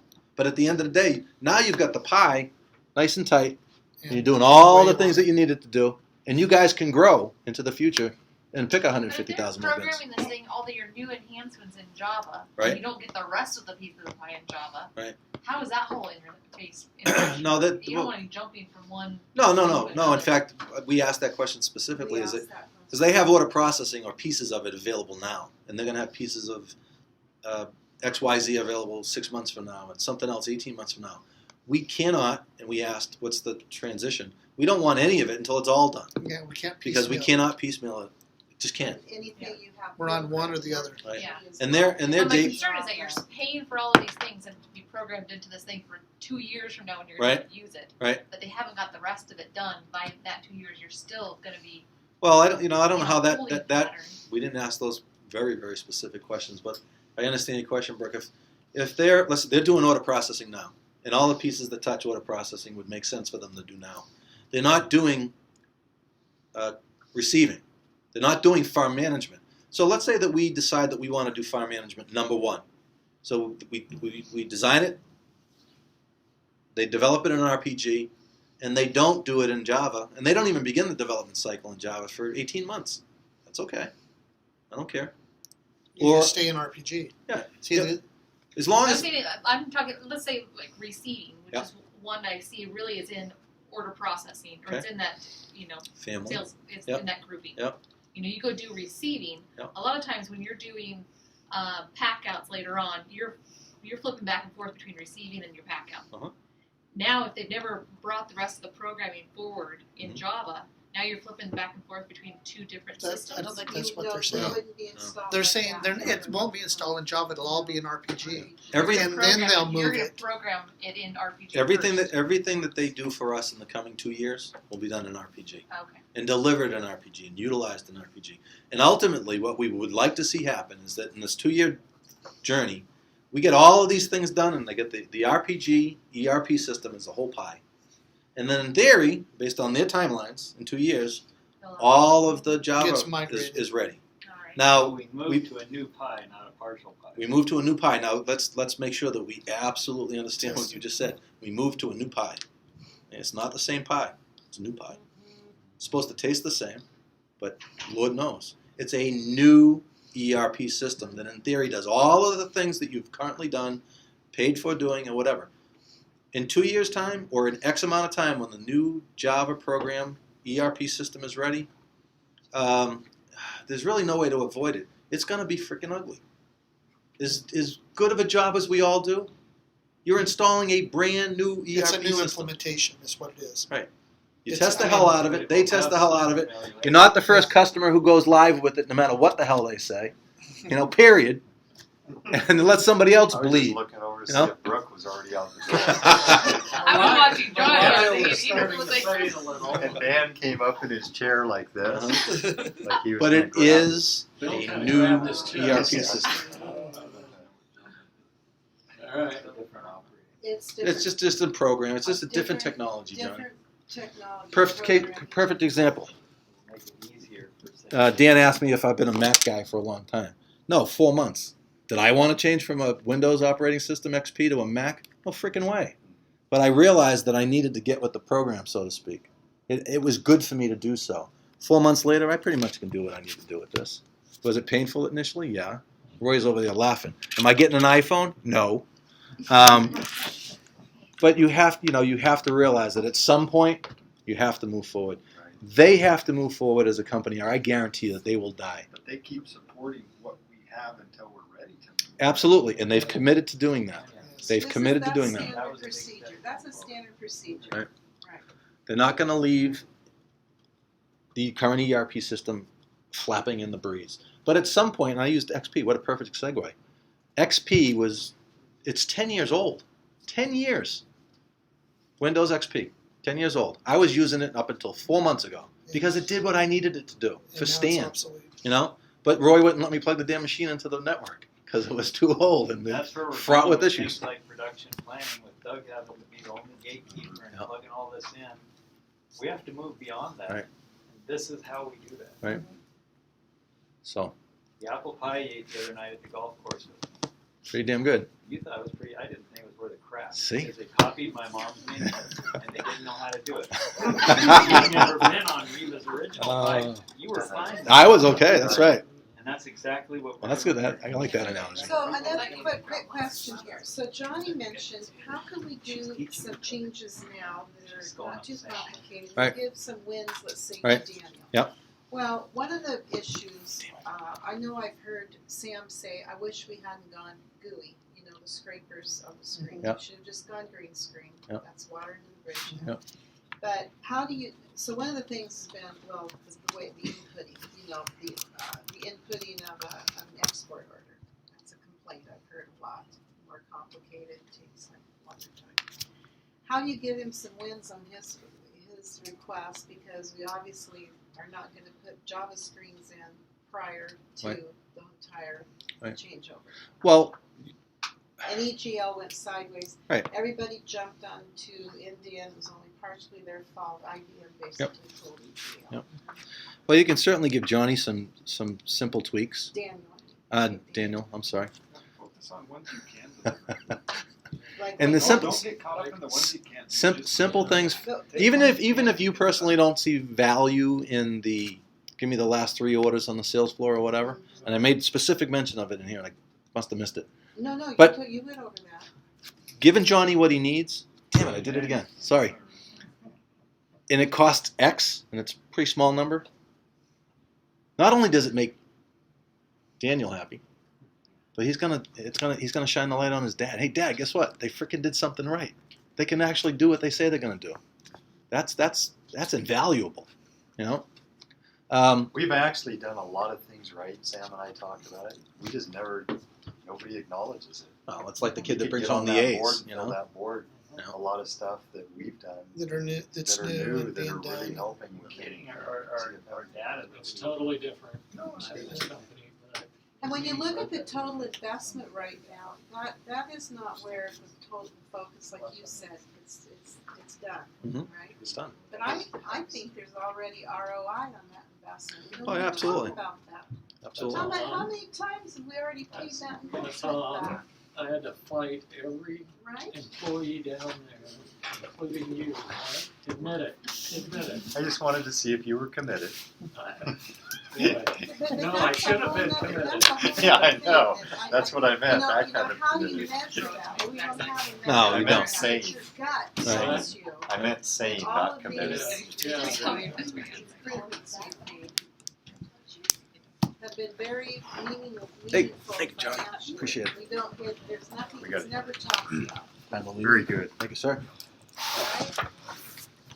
Thanks, Stan. Thanks, guys. I appreciate it. Roy, we're breaking Tom, up. thanks for coming down. Hi, Roy. Sam. And you're ready. Thanks for your time. Yeah, I was right here. Kinda Oh, did you? Reedy writes